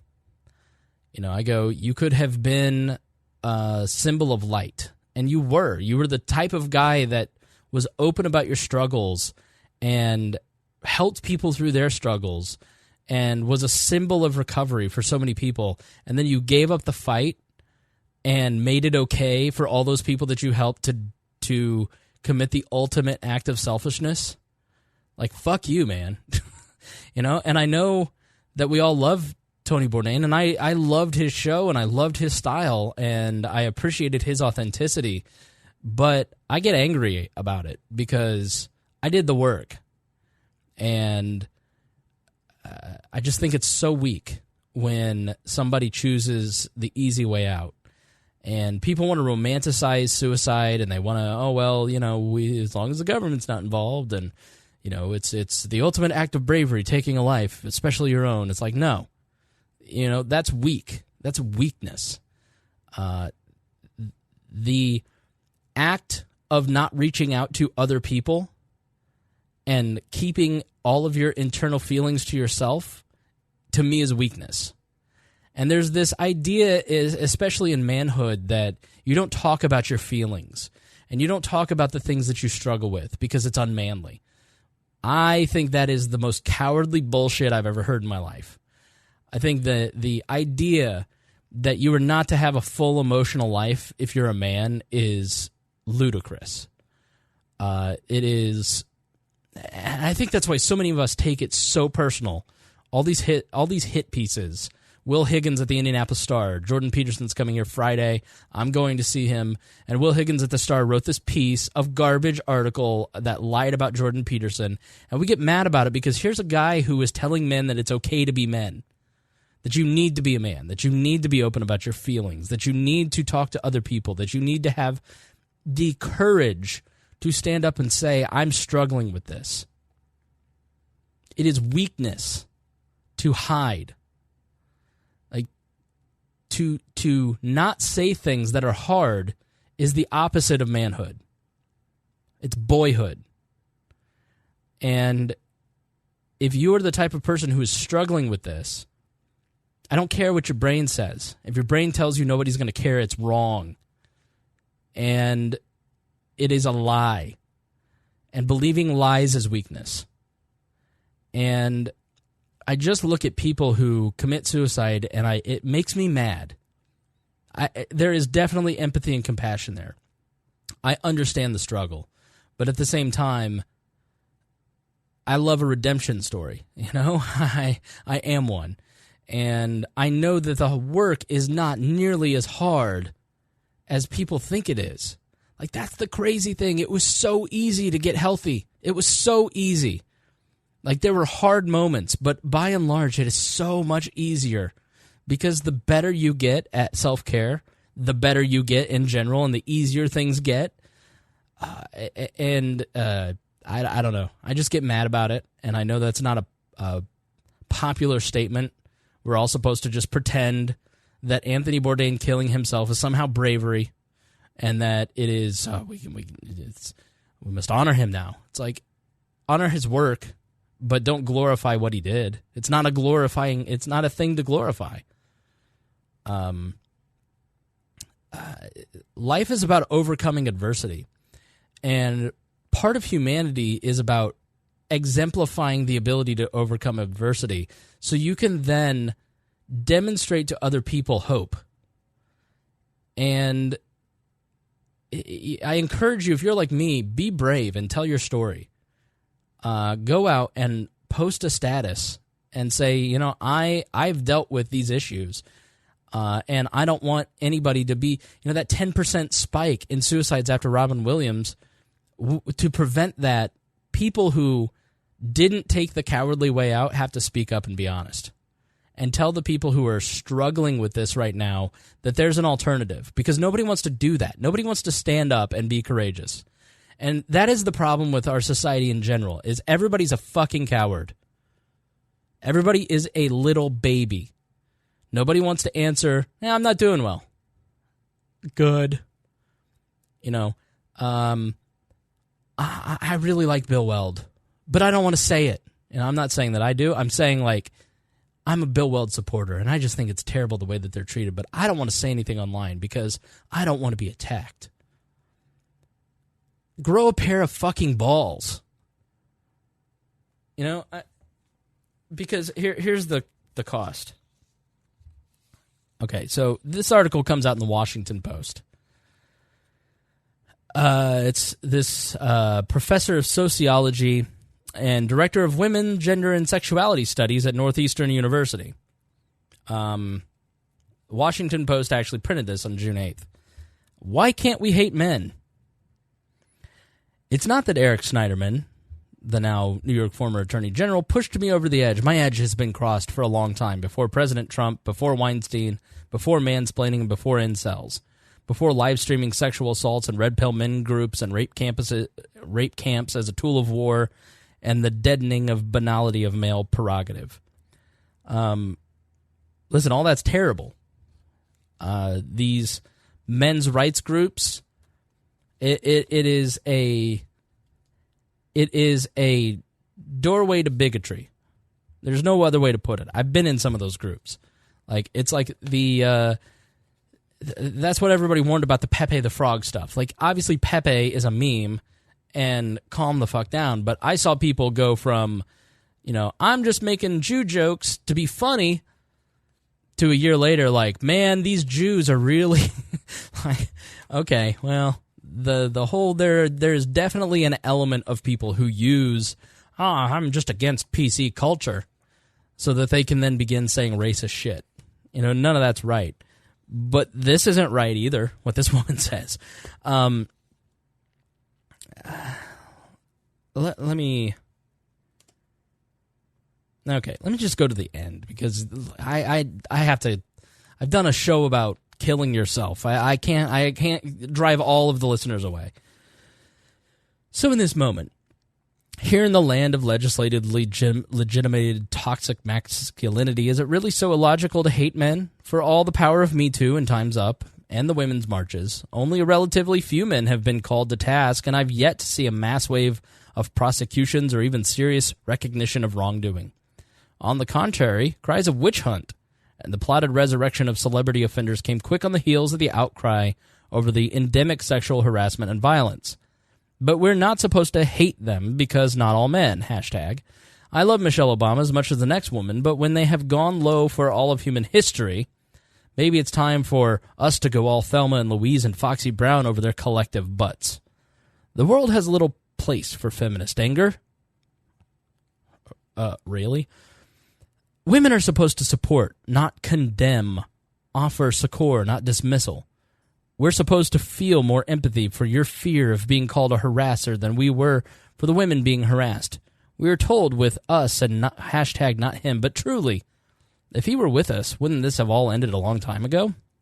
If he were really with us, wouldn't he reckon that one good way to change structural violence and inequality would be to refuse the power that comes with it? So men, if you are really hashtag with us and would like us to not hate you for all of a millennial, for all the millennia of woe you have produced and benefited from start with this, lean out so we can actually just stand up without being beaten down. Pledge to vote for feminist women only. Don't run for office. Don't be in charge of anything. Stay away from power. We got this. And please know that your crocodile tears won't be wiped away by us anymore. We have every right to hate you. You have done us wrong because hashtag patriarchy. It is long past time to play hard for team feminism and win. This, if I replaced women with men or men for black, would be incredibly offensive. But because the tailwind of culture is with her, she can have that published in the Washington Post. What that is a piece of bigotry. That is a person who has seriously demented views that your penis means that you are no longer qualified to be a member of this society. You are to just sit down and be quiet. That it's a millennia of woe. America is the country, like, Jonah Goldberg makes this point in his book, The Suicide of the West, that Western culture, and America specifically, it's not abnormal that we had slavery. It is abnormal that we ended slavery. It is not abnormal that we didn't allow women to vote. It is abnormal in the scope of human history that women now have the ability to be full participants in society. When you look at the past 10,000 of years of recorded human history and the records of fossils that we have before that, we live in an extraordinary society. Are there problems? Absolutely. But to say to men that don't be in charge of companies, don't run for office, don't talk, just sit down and shut up. Men aren't allowed to talk. Like, that's the same argument that misogynists made 100 years ago to keep women from getting the vote. Like, what's the difference between this woman and the Southern senator who was fighting against women having suffrage? Like, this is not a person, this Susanna Danuta Walters, is not a person who cares about equality. This is a person who advocates for subjugation. That's the exact thing that many of us are fighting against.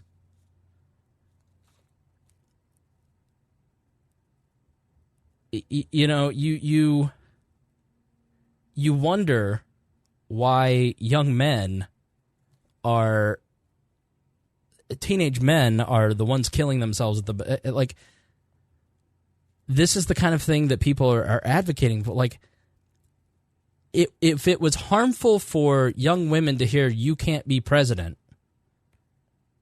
then don't you think that logic extends to young men too?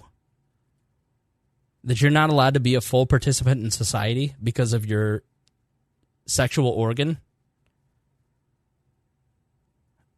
I look at this and it's hard to craft an opinion about this because you don't want to get lumped with the Richard Spencers of the world and the Menonists.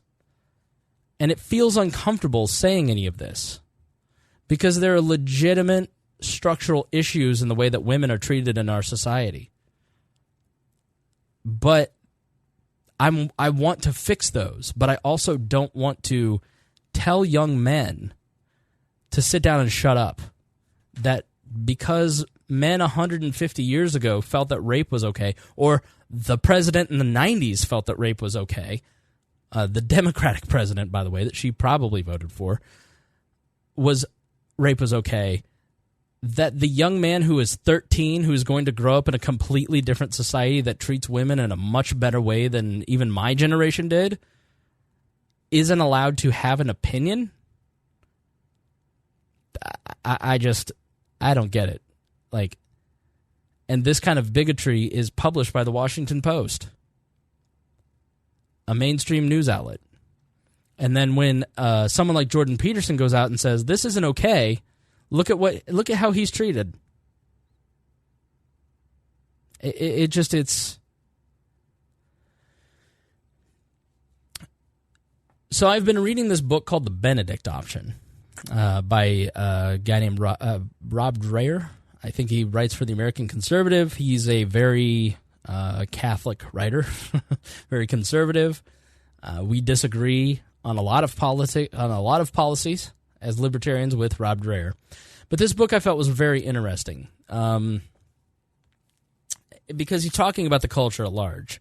And of course, being a Christian conservative writer, he's bemoaning that the gays can marry now. Like, okay, whatever.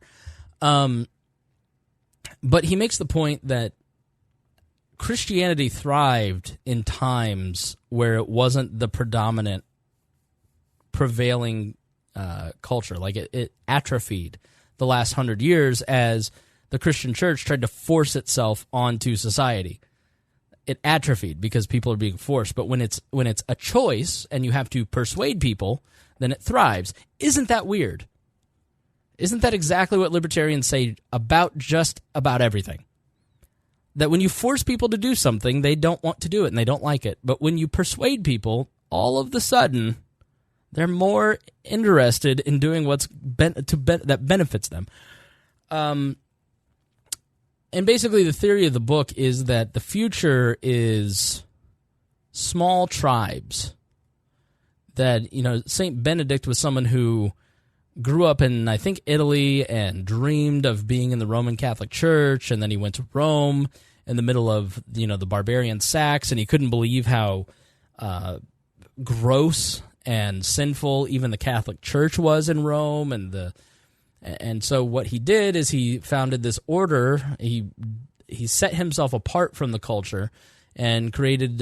He lived in a cave, and then he started a monastery, and he set himself apart. And ultimately, these little conclaves of people got wisdom and knowledge from the ancients through the Dark Ages. That the governments and the large overarching institutions like the Catholic Church in the Dark Ages actively tried to destroy knowledge, but they wouldn't destroy them in these little conclaves of monks.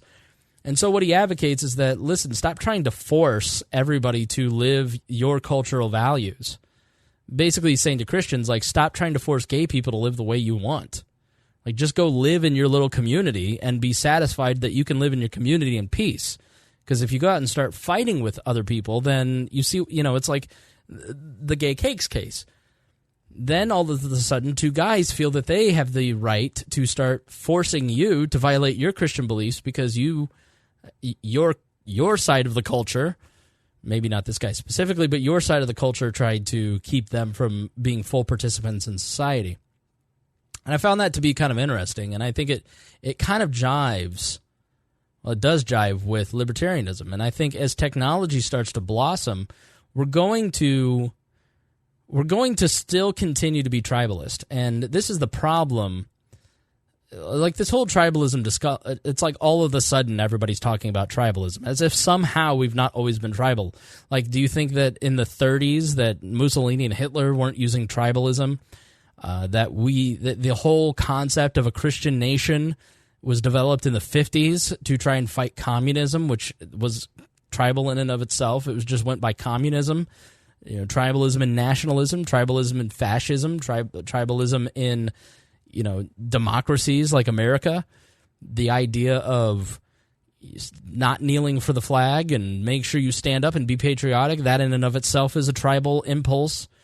And the problem is that instead of just realizing that we are tribal people and we try to force big overarching city-states to represent all of the people, we should just allow people to be tribal in their local areas and in their own groups. And this was the whole point of the founding, is that you had 50 labs of democracy where people could be tribal on a smaller scale. And the federal government wouldn't have that power. And so you had the freedom to move to a different state. If you were pro-life, you didn't have to live in Illinois. You can move to Indiana and be in a pro-life state. And it could reflect your values. And libertarians take that even one step further. It's all about your local area. And it's not even about government, because the government is there. If the government is there, it's very, very small and does very few things. And everything else is handled in that tribal community. And that's sort of what we talked about in the last episode, where you had all these groups like the Rotarians and Jewish groups and Muslim groups and Christian groups and the Salvation Army and the Lions Club and atheist groups and, even all the way to the Klan, where you had all these tribalist groups where people banded together and they, yes, there was arguments, but they tried to improve society without using taxpayer money to change society for their views. And then Woodrow Wilson and FDR come along and completely change it and say, no, the tribe is the nation. The tribe is the United States of the government, the United States of America. And everybody needs to live by these values. And then all hell breaks loose. And so people in the middle of the 20th century retreat into religion in America largely. Well, now that's gone. And so what's the tribes? like we said, if I wanted to make friends and I'm not a religious person and I'm not a political person, how would you tell them to make friends? Join a gaming group. I don't like board games. I don't know, man. Like outside of the internet, it's really hard. I think that's a really big problem. And capitalism gets blamed, but capitalism is not to blame. Capitalism is inherently cooperative. Like, you have to cooperate with people for capitalism to even work. It's the divisions within government that have created the isolation, because it creates very defined groups. Like, the first thing people report on is politics, right? And people arguing over politics. It's part of the, as Judd Weiss talked about in a Lions of Liberty interview, it's part of the problem with the Libertarian Party and why it sucks, is there's all these different strains of libertarianism and all these different libertarian groups, and they all kind of, even if they don't talk to each other, like Cato and Mises, for instance, there's no arguments. They just kind of leave each other alone, and they just kind of are parallel organizations. But once you get the people who side with one of those two groups into the Libertarian Party, and those 17 groups have to start voting on things, that's when things get violent. Maybe not physically violent, but who the hell wants to be in the Libertarian Party anymore because of the infighting? It's when you are using the vote that things start to go sideways, right? So the use of the government to do so many more things that a society can do cooperatively without the use of force, and the sucking up of resources and money through things like taxation and inflation, it makes us a more contentious society. And so you have the alienation of a lack of social groups, and then you pour social media on top of that. Like, you remember the early days of social media, like, oh, these kids, this is not good. They're not going out and playing. And we all were like, shut up, boomer. I can't believe I'm about to say this. I think maybe the boomers were right. No, I'm okay. I about threw up when I said it, but maybe the lack of importance on socializing with each other has not been good for us as a society. And maybe all the old people warning us about that in the 90s were right. I need a minute. I just said boomers might be right.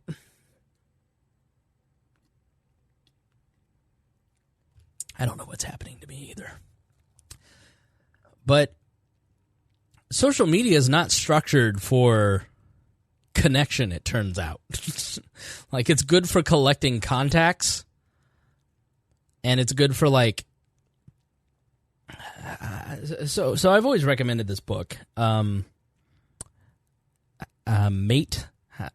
It's by Jeffrey Miller with a G and Tucker Max. And it's not one of these bro pickup books. Okay, it's if you're bad with women, like I was, I listened to their podcast called The Mating Grounds, and I've read their book, and it's really good. So, like, if you're bad in dating, like if you're a woman and you're bad in dating, this book would help you too, or that podcast, The Mating Grounds. And Jeffrey Miller's a really funny Twitter follow. He's a libertarian. He is an author and an evolutionary psychologist. And so they basically talk about the elements of attraction in this book and how to make yourself attractive. It's not how to pick up women by negging them and teasing them and treating them like garbage, because that's what women really want, and manipulating them. Like, that's not what it's about. It's about structuring your life to be attractive. And it turns out that being a healthy, normal person is attractive, because being an evolutionary psychologist, Jeffrey Miller surmises that everything is about sexual reproduction, right? So everything you do is to make yourself look like an attractive sexual partner because your genes are really good. So then, therefore, you will spread good genes, right? And the species will be improved. Now, here, what are the elements of it? Just to kind of pull from the book the elements of sexual attraction and human attraction. The tender defender, so a man who is in touch with his empathetic side. So, you want someone who can defend you, but you also want somebody who is tough. And I would say that this is definitely true in women, too. I mean, as a man, I want a woman who is tender and empathetic and caring and understanding, but also is a boss and can put me in my place and can, do it in an empathetic and healthy way, right? Material proof. Money. How much material goods do you have to protect me and my offspring? That's why I think, people put travel in their bio, for instance, is because they want to show they have a lot of expendable income to go travel, right? They're not living to paycheck. They can take you to Costa Rica. Aesthetic proof, meaning fashion, right? This is one where I fall down woefully. But fashion signals intelligence, social ability, and resources, right? So you're showing off that you have a brain and that you can work with other people to show off your mate ability. Mental and emotional health. I think if anyone's been in a relationship with a controlling person, you understand why that's important. And especially if you want to raise children with somebody, you want somebody who is mentally and emotionally healthy. Intelligence. You want someone with the raw ability to strategize. If you're in a Neanderthal tribe 100,000 years ago. You want a mate who is going to have the intelligence to keep you two alive, right? Willpower and conscientiousness.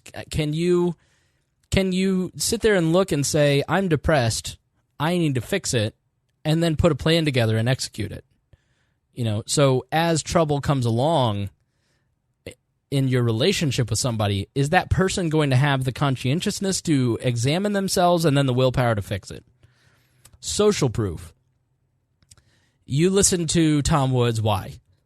Because someone else was talking about Tom Woods.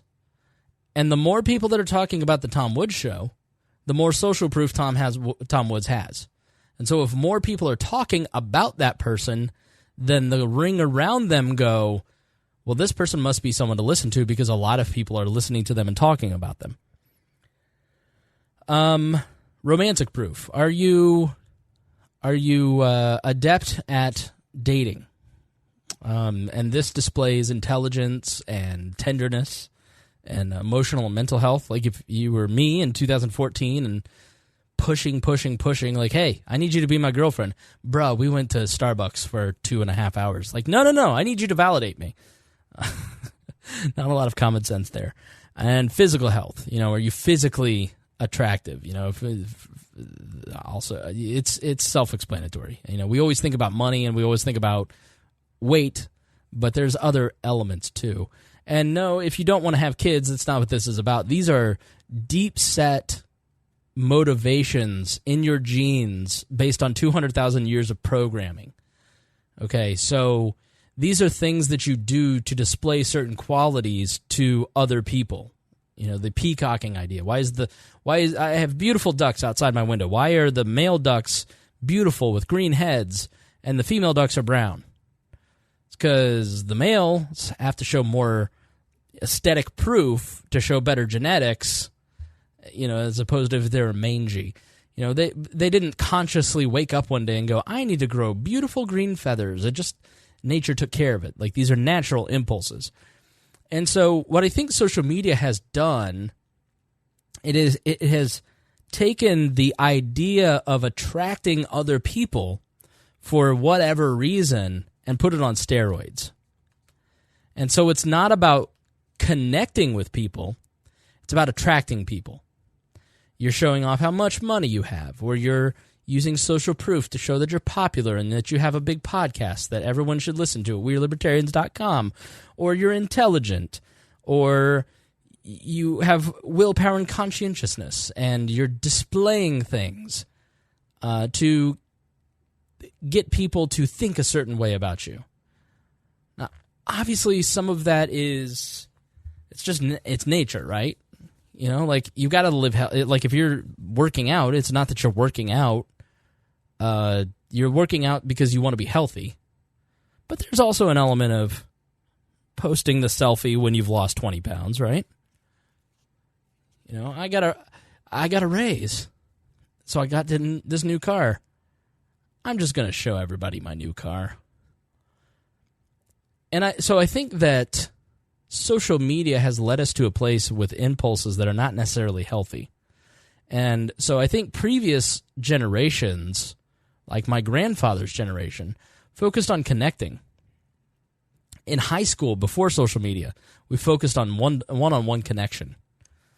And I would say we spend, it's like that 10,000 hour rule that Malcolm Gladwell talks about, that if you want to be an expert in anything, do it for 10,000 hours. Like, the amount of hours that you're practicing posting on social media to get other people attracted to you is so much higher than genuine, real connection face-to-face with people and building relationships within a tribe. And that's why you take something even like the libertarian movement. It's not about it's not even about a discussion anymore within libertarian groups, right? It's not about, like, hey, I don't know that I agree with this doctrine on gun rights. I don't think that I agree that everyone should have a nuclear weapon. Can we have a conversation about this? Because I want to understand why you understand that. It's what you think of Ron Paul. Like, do you agree with the group or not? And the problem is you have so much drama in the LP leading up to a convention. Like, nobody knows what the truth is. Not that really people care, like, about the argument over whether Ron Paul was attending the convention or not. But if you really did want to know what happened, or a situation, there's some accusations of sexual misconduct amongst some of the candidates, like, who's going to get to the bottom of that? You know, like, I'm not going to get to the bottom of it, because if like, it looks like, oh, this guy's really wrong, then the other side's just going to cheer for me, and the other side's going to turn on me. You know, like, libertarian media is like any other media. We're just catering to you. I'm pretty independent, and I get called a statist all the time. You know, I could just be like Eric July, who I'm sure is a great guy, but, like, you follow Eric July and being libertarian, and it's just nothing but sloganeering. And people retweet it like crazy, and he gets all these speaking gigs, and it's like he's, you know, Dave Smith. Good podcast. But, like, I listened to this last podcast. Congratulations on being a father. Really interesting. Some insightful stuff. But it's like, you don't even have to say anything that Murray Rothbard taught about. You just have to say that Murray Rothbard was your biggest inspiration. It's like, you don't even have to take a quiz to prove that's true. You just have to say it. Because if you don't, then fuck you. You're not a real libertarian. You know, like Michael Malice on Tom Wood's show once said something about somebody who was a follower of Milton Friedman and the Chicago School of Economics, and Tom Woods, half-jokingly but seriously, was like, don't throw him under the bus like that. Because autistic libertarians would be screeching for that person's head. It's not about rational, logical discussions. You know, it's like, I don't know everything about libertarianism. I have a lot of people listening to me, but I'm not, I am an authority, but I am not the greatest authority and expert on everything. But there are some people, like, you've never read Rothbard's Property Rights or Human Rights? How do you even have a podcast? It's like, because I haven't spent my entire life reading everything one person wrote. Like, I'm interested in other things. You know, and it just concerns me that the people who excuse me, are supposed to be the most thoughtful, supposed to give people the most space, the people who want to build a world that functions based on the fact that everybody's different, can't handle the fact that other people may be different than them. It really bothers me. Like, to the point that I sometimes want to change the name of the podcast because I don't want to be associated with idiot libertarians. Like, I just want my people, the people that listen to the show, and can appreciate the fact that there may be some people like Roger Paxton who are anarcho-capitalists, and there may be some people like Austin Peterson. And they're all libertarians, and they have differences, but they can discuss those differences. And doesn't mean they're bad people. Like, I just don't have any desire to force you to believe what I believe, because half the time I'm just trying to figure out what I believe, you know, and hear from you on places where I may be wrong so I can learn stuff. But the second you do that, it's kind of suspect.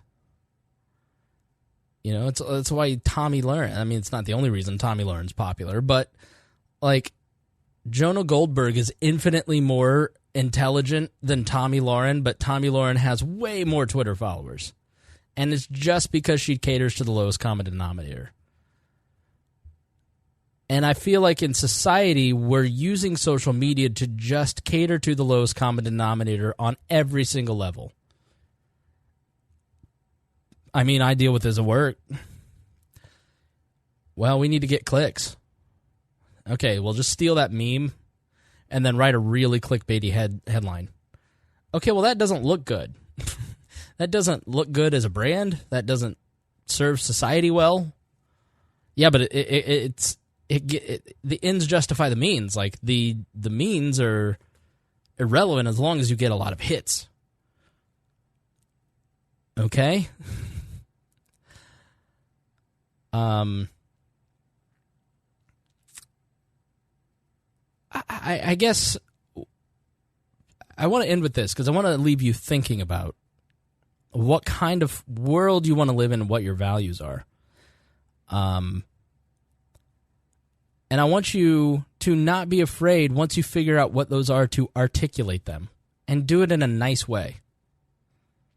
Because I think it really matters. I think people are afraid to say to this woman, like, hey, if you're telling men that they're not allowed to be parts of society, then that makes you a bigot. Because they don't want the backlash. And I get that. It's like, I got a job. I can't say that. You know, I'll leave that to Joe Rogan. He's got fuck you money. Like, I don't have fuck you money. But unchecked ideas like that eventually lead to legislation and force. You know, I posted that article in our group, and even in our group, well, it's her right to say whatever she wants. Okay, yeah, I agree, but an unchecked idea is still a problem. She's not advocating government force. Yeah, but it's going to get there eventually. Like, someone needs to speak up and say something. And I think part of the reason that we are feeling so suicidal and so depressed, and I think we've just lost a world we have no meaning. It's like, why is Rick Warren's The Purpose-Driven Life the second best-selling nonfiction book in history after the Bible? Because people don't know what to live for. They have no purpose. They're just kind of waking up and going to work, and I'll come home and I'll play some Fortnite, and then we'll have some kids. I'll check this off the box, go to school, get my diploma, get a job at an insurance agency, buy a Toyota Corolla, get a wife, have some kids, get the kids into preschool, take some cool photos, show those on social media so everybody thinks my kids are cute. Guess what? No one gives a fuck about your kids' pictures. I've never once looked at anyone's kids' pictures and thought, nah, this is interesting. I don't care. Just letting you know. Like, I post pictures of my nieces. I post them so I can look at them 2 years from now. I know that none of you give a shit about any of my family members. I'm posting them for me. So I think we're just checking a lot of boxes because society has told us these are the boxes to check. That's why I got married. I got married because that was just the next thing you do. Like, you meet a girl and then you marry her. Okay, but what's the purpose? Like, what's the point behind it? What's the goal? And I think by discovering our personal values, we then discover what the values of our culture should be, while recognizing that other people are going to have different values. And you have to be tolerant of other people. You have to realize that everybody has an equal opportunity to thrive. Like, for me, the main value in how do you set up a society for people to self-actualize, to find their true potential as they see fit, right? That's why I just don't agree with most government. Most government impedes people's ability to discover and then live out their true self, right? It keeps people in misery. It keeps them dependent. I want Indie Pride to exist. Like, Indie Pride was this past weekend. I think it's awesome. Like, there are people who went to Indie Pride this past weekend who are young people who are sure that they are gay or unsure, but they went and they were in their culture, in their tribe, and they found meaning and acceptance. That was the best part. I make no bones that I'm a Christian conservative, and my first Pride was uncomfortable, okay, because I'm Methodist, and we don't even like touch each other, so it was very flamboyant, and I was uncomfortable because I'm Protestant, and it was just, I'm just not like, I don't brag about my sex life, and I just don't want to hear yours. And so I went, but you know what? The best part about it was the first time I'd ever been anywhere in my life where I realized, oh, there are classes of people who are not, maybe not at that point. The first Pride I went to, the gay community was not represented in society, and it was an underclass, I guess is the way you would put it, and people didn't have the freedom to be themselves in public and in society, and this was a place where they were able to just be themselves without judgment, and you could see the joy on their face. To me, that's great. And likewise, I think that a Christian church should have the ability to say, we don't want to marry gay couples, or I don't want to bake them a cake because this is contrary to my values. Each of those two groups can live in a world where they're able to live their lives without even ever having any kind of conflict. It's only when government gets involved that we then start having the conflict. And that's the beauty of a libertarian society. And so once you figure out what your values are and what your goals are and what your purpose is, you're going to be much happier because you're going to start finding people who think like you, and you're going to be able to you're going to be able to become your true self much faster because you're in a community of people. Just as I'm sure there are people who listened to the beginning of this podcast and thought that they were the only ones on the planet who ever thought that they aren't worthy of love. It isn't until things come out of our mouth that we start to realize that we're all very similar and that we're not alone. And when we feel like we're not alone and that there are people who deal with the same struggles that we have and go through the same emotions, and they're not going to judge me for having this or feeling like this or thinking this or believing this, that like we would live in a happier society. But we spend most of our day at this point, instead of thinking about the things that we believe in and the purpose that we have for this earth, we sit there thinking about how can I get enough stuff to make myself look a certain way on social media. And I know that sounds super cliche, but I just think sometimes cliches are totally true. Like, I think we're spending so much more time on our phones than we are living. I have a friend who is a social worker at schools dealing with elementary school kids, and she said the number one complaint from kids now is that they feel abandoned by their parents because they spend all of their time on their phone. She's like, that wasn't even really the case 3 years ago when I started. Like, you want your kids to grow up in a world where they feel the same way you do? Empty? Abandoned? Because you're playing Clash of Clans? Or you're arguing with some asshole on Facebook? You're never going to change that person's mind. You're trying to change the mind of some other libertarian who lives in Wyoming, and you're never going to do it. And you're neglecting the mind that you could shape. Anyways, and I think the reason that we do that, the reason that we retreat to things like video games or phones or drinking, it's because intimacy is really hard and really scary. Like, opening yourself up and allowing yourself to be vulnerable and allowing yourself to stare someone in the eyes, even the person that you have married, sometimes is like really uncomfortable. And you could get hurt. Like, who wants to get hurt? So I think we need to just start taking more chances at being vulnerable, at speaking our minds, standing up for what we believe in, even if it means that we're going to be ridiculed or outcast to certain groups of people.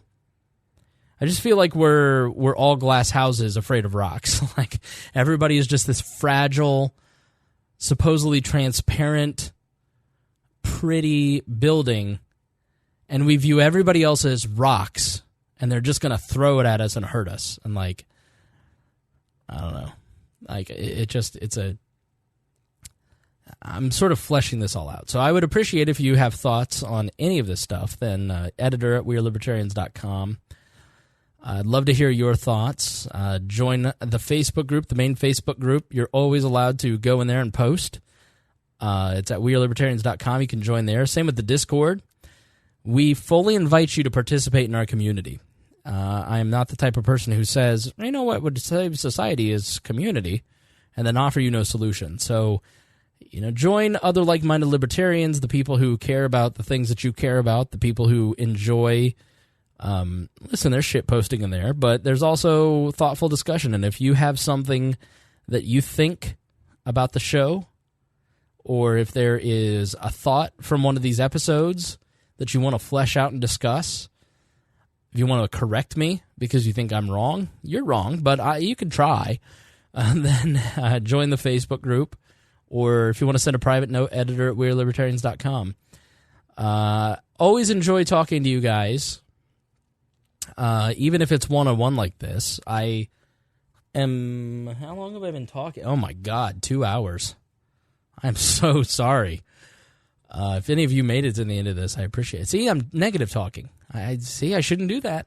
That thought is not welcome here. Thank you for listening. And if you enjoy the show, then please connect with us. And please share the show. If you got something out of this, I put the help stuff up at the beginning. So if you've got some friends or family members that you're kind of worried about, like, send it to them and say, hey, I was thinking about you. This reminded me of this. Or, make it less threatening and say, hey, I was listening to this episode and, man, this really helped me a lot. Would you take a listen and what do you think? I'd love to hear what you think. If your friend did that to you and you've made it to the end, I'm sorry you've been hoodwinked. But they care about you and they were worried about you. Don't be afraid to open up dialogues with friends, especially about hard things. And if you are a person that is struggling, I'll leave you with a piece of advice that I think more than anything else changed my relationships with other people in times when I needed them changed. And that is when maybe not every person you know, maybe not the stranger on the street, but that close friend or that person that you know that you can talk to, initiate a conversation with them. And so what I would do is I would say, hey, I saw this meme and thought of you. Good. And then they reply, ha, ha, ha. And then you say, how are you doing? And they'd say, I'm fine. And then you'd reply, and then they'd say, how are you doing? And you go, I'm not doing well. And those people don't care that they've been hoodwinked into an intimate conversation because they're comfortable with that, like, be honest. So when somebody asks how you're doing, tell the truth. All right, thanks for joining us here on this episode of Weird Libertarians, and I will see you on Thursday.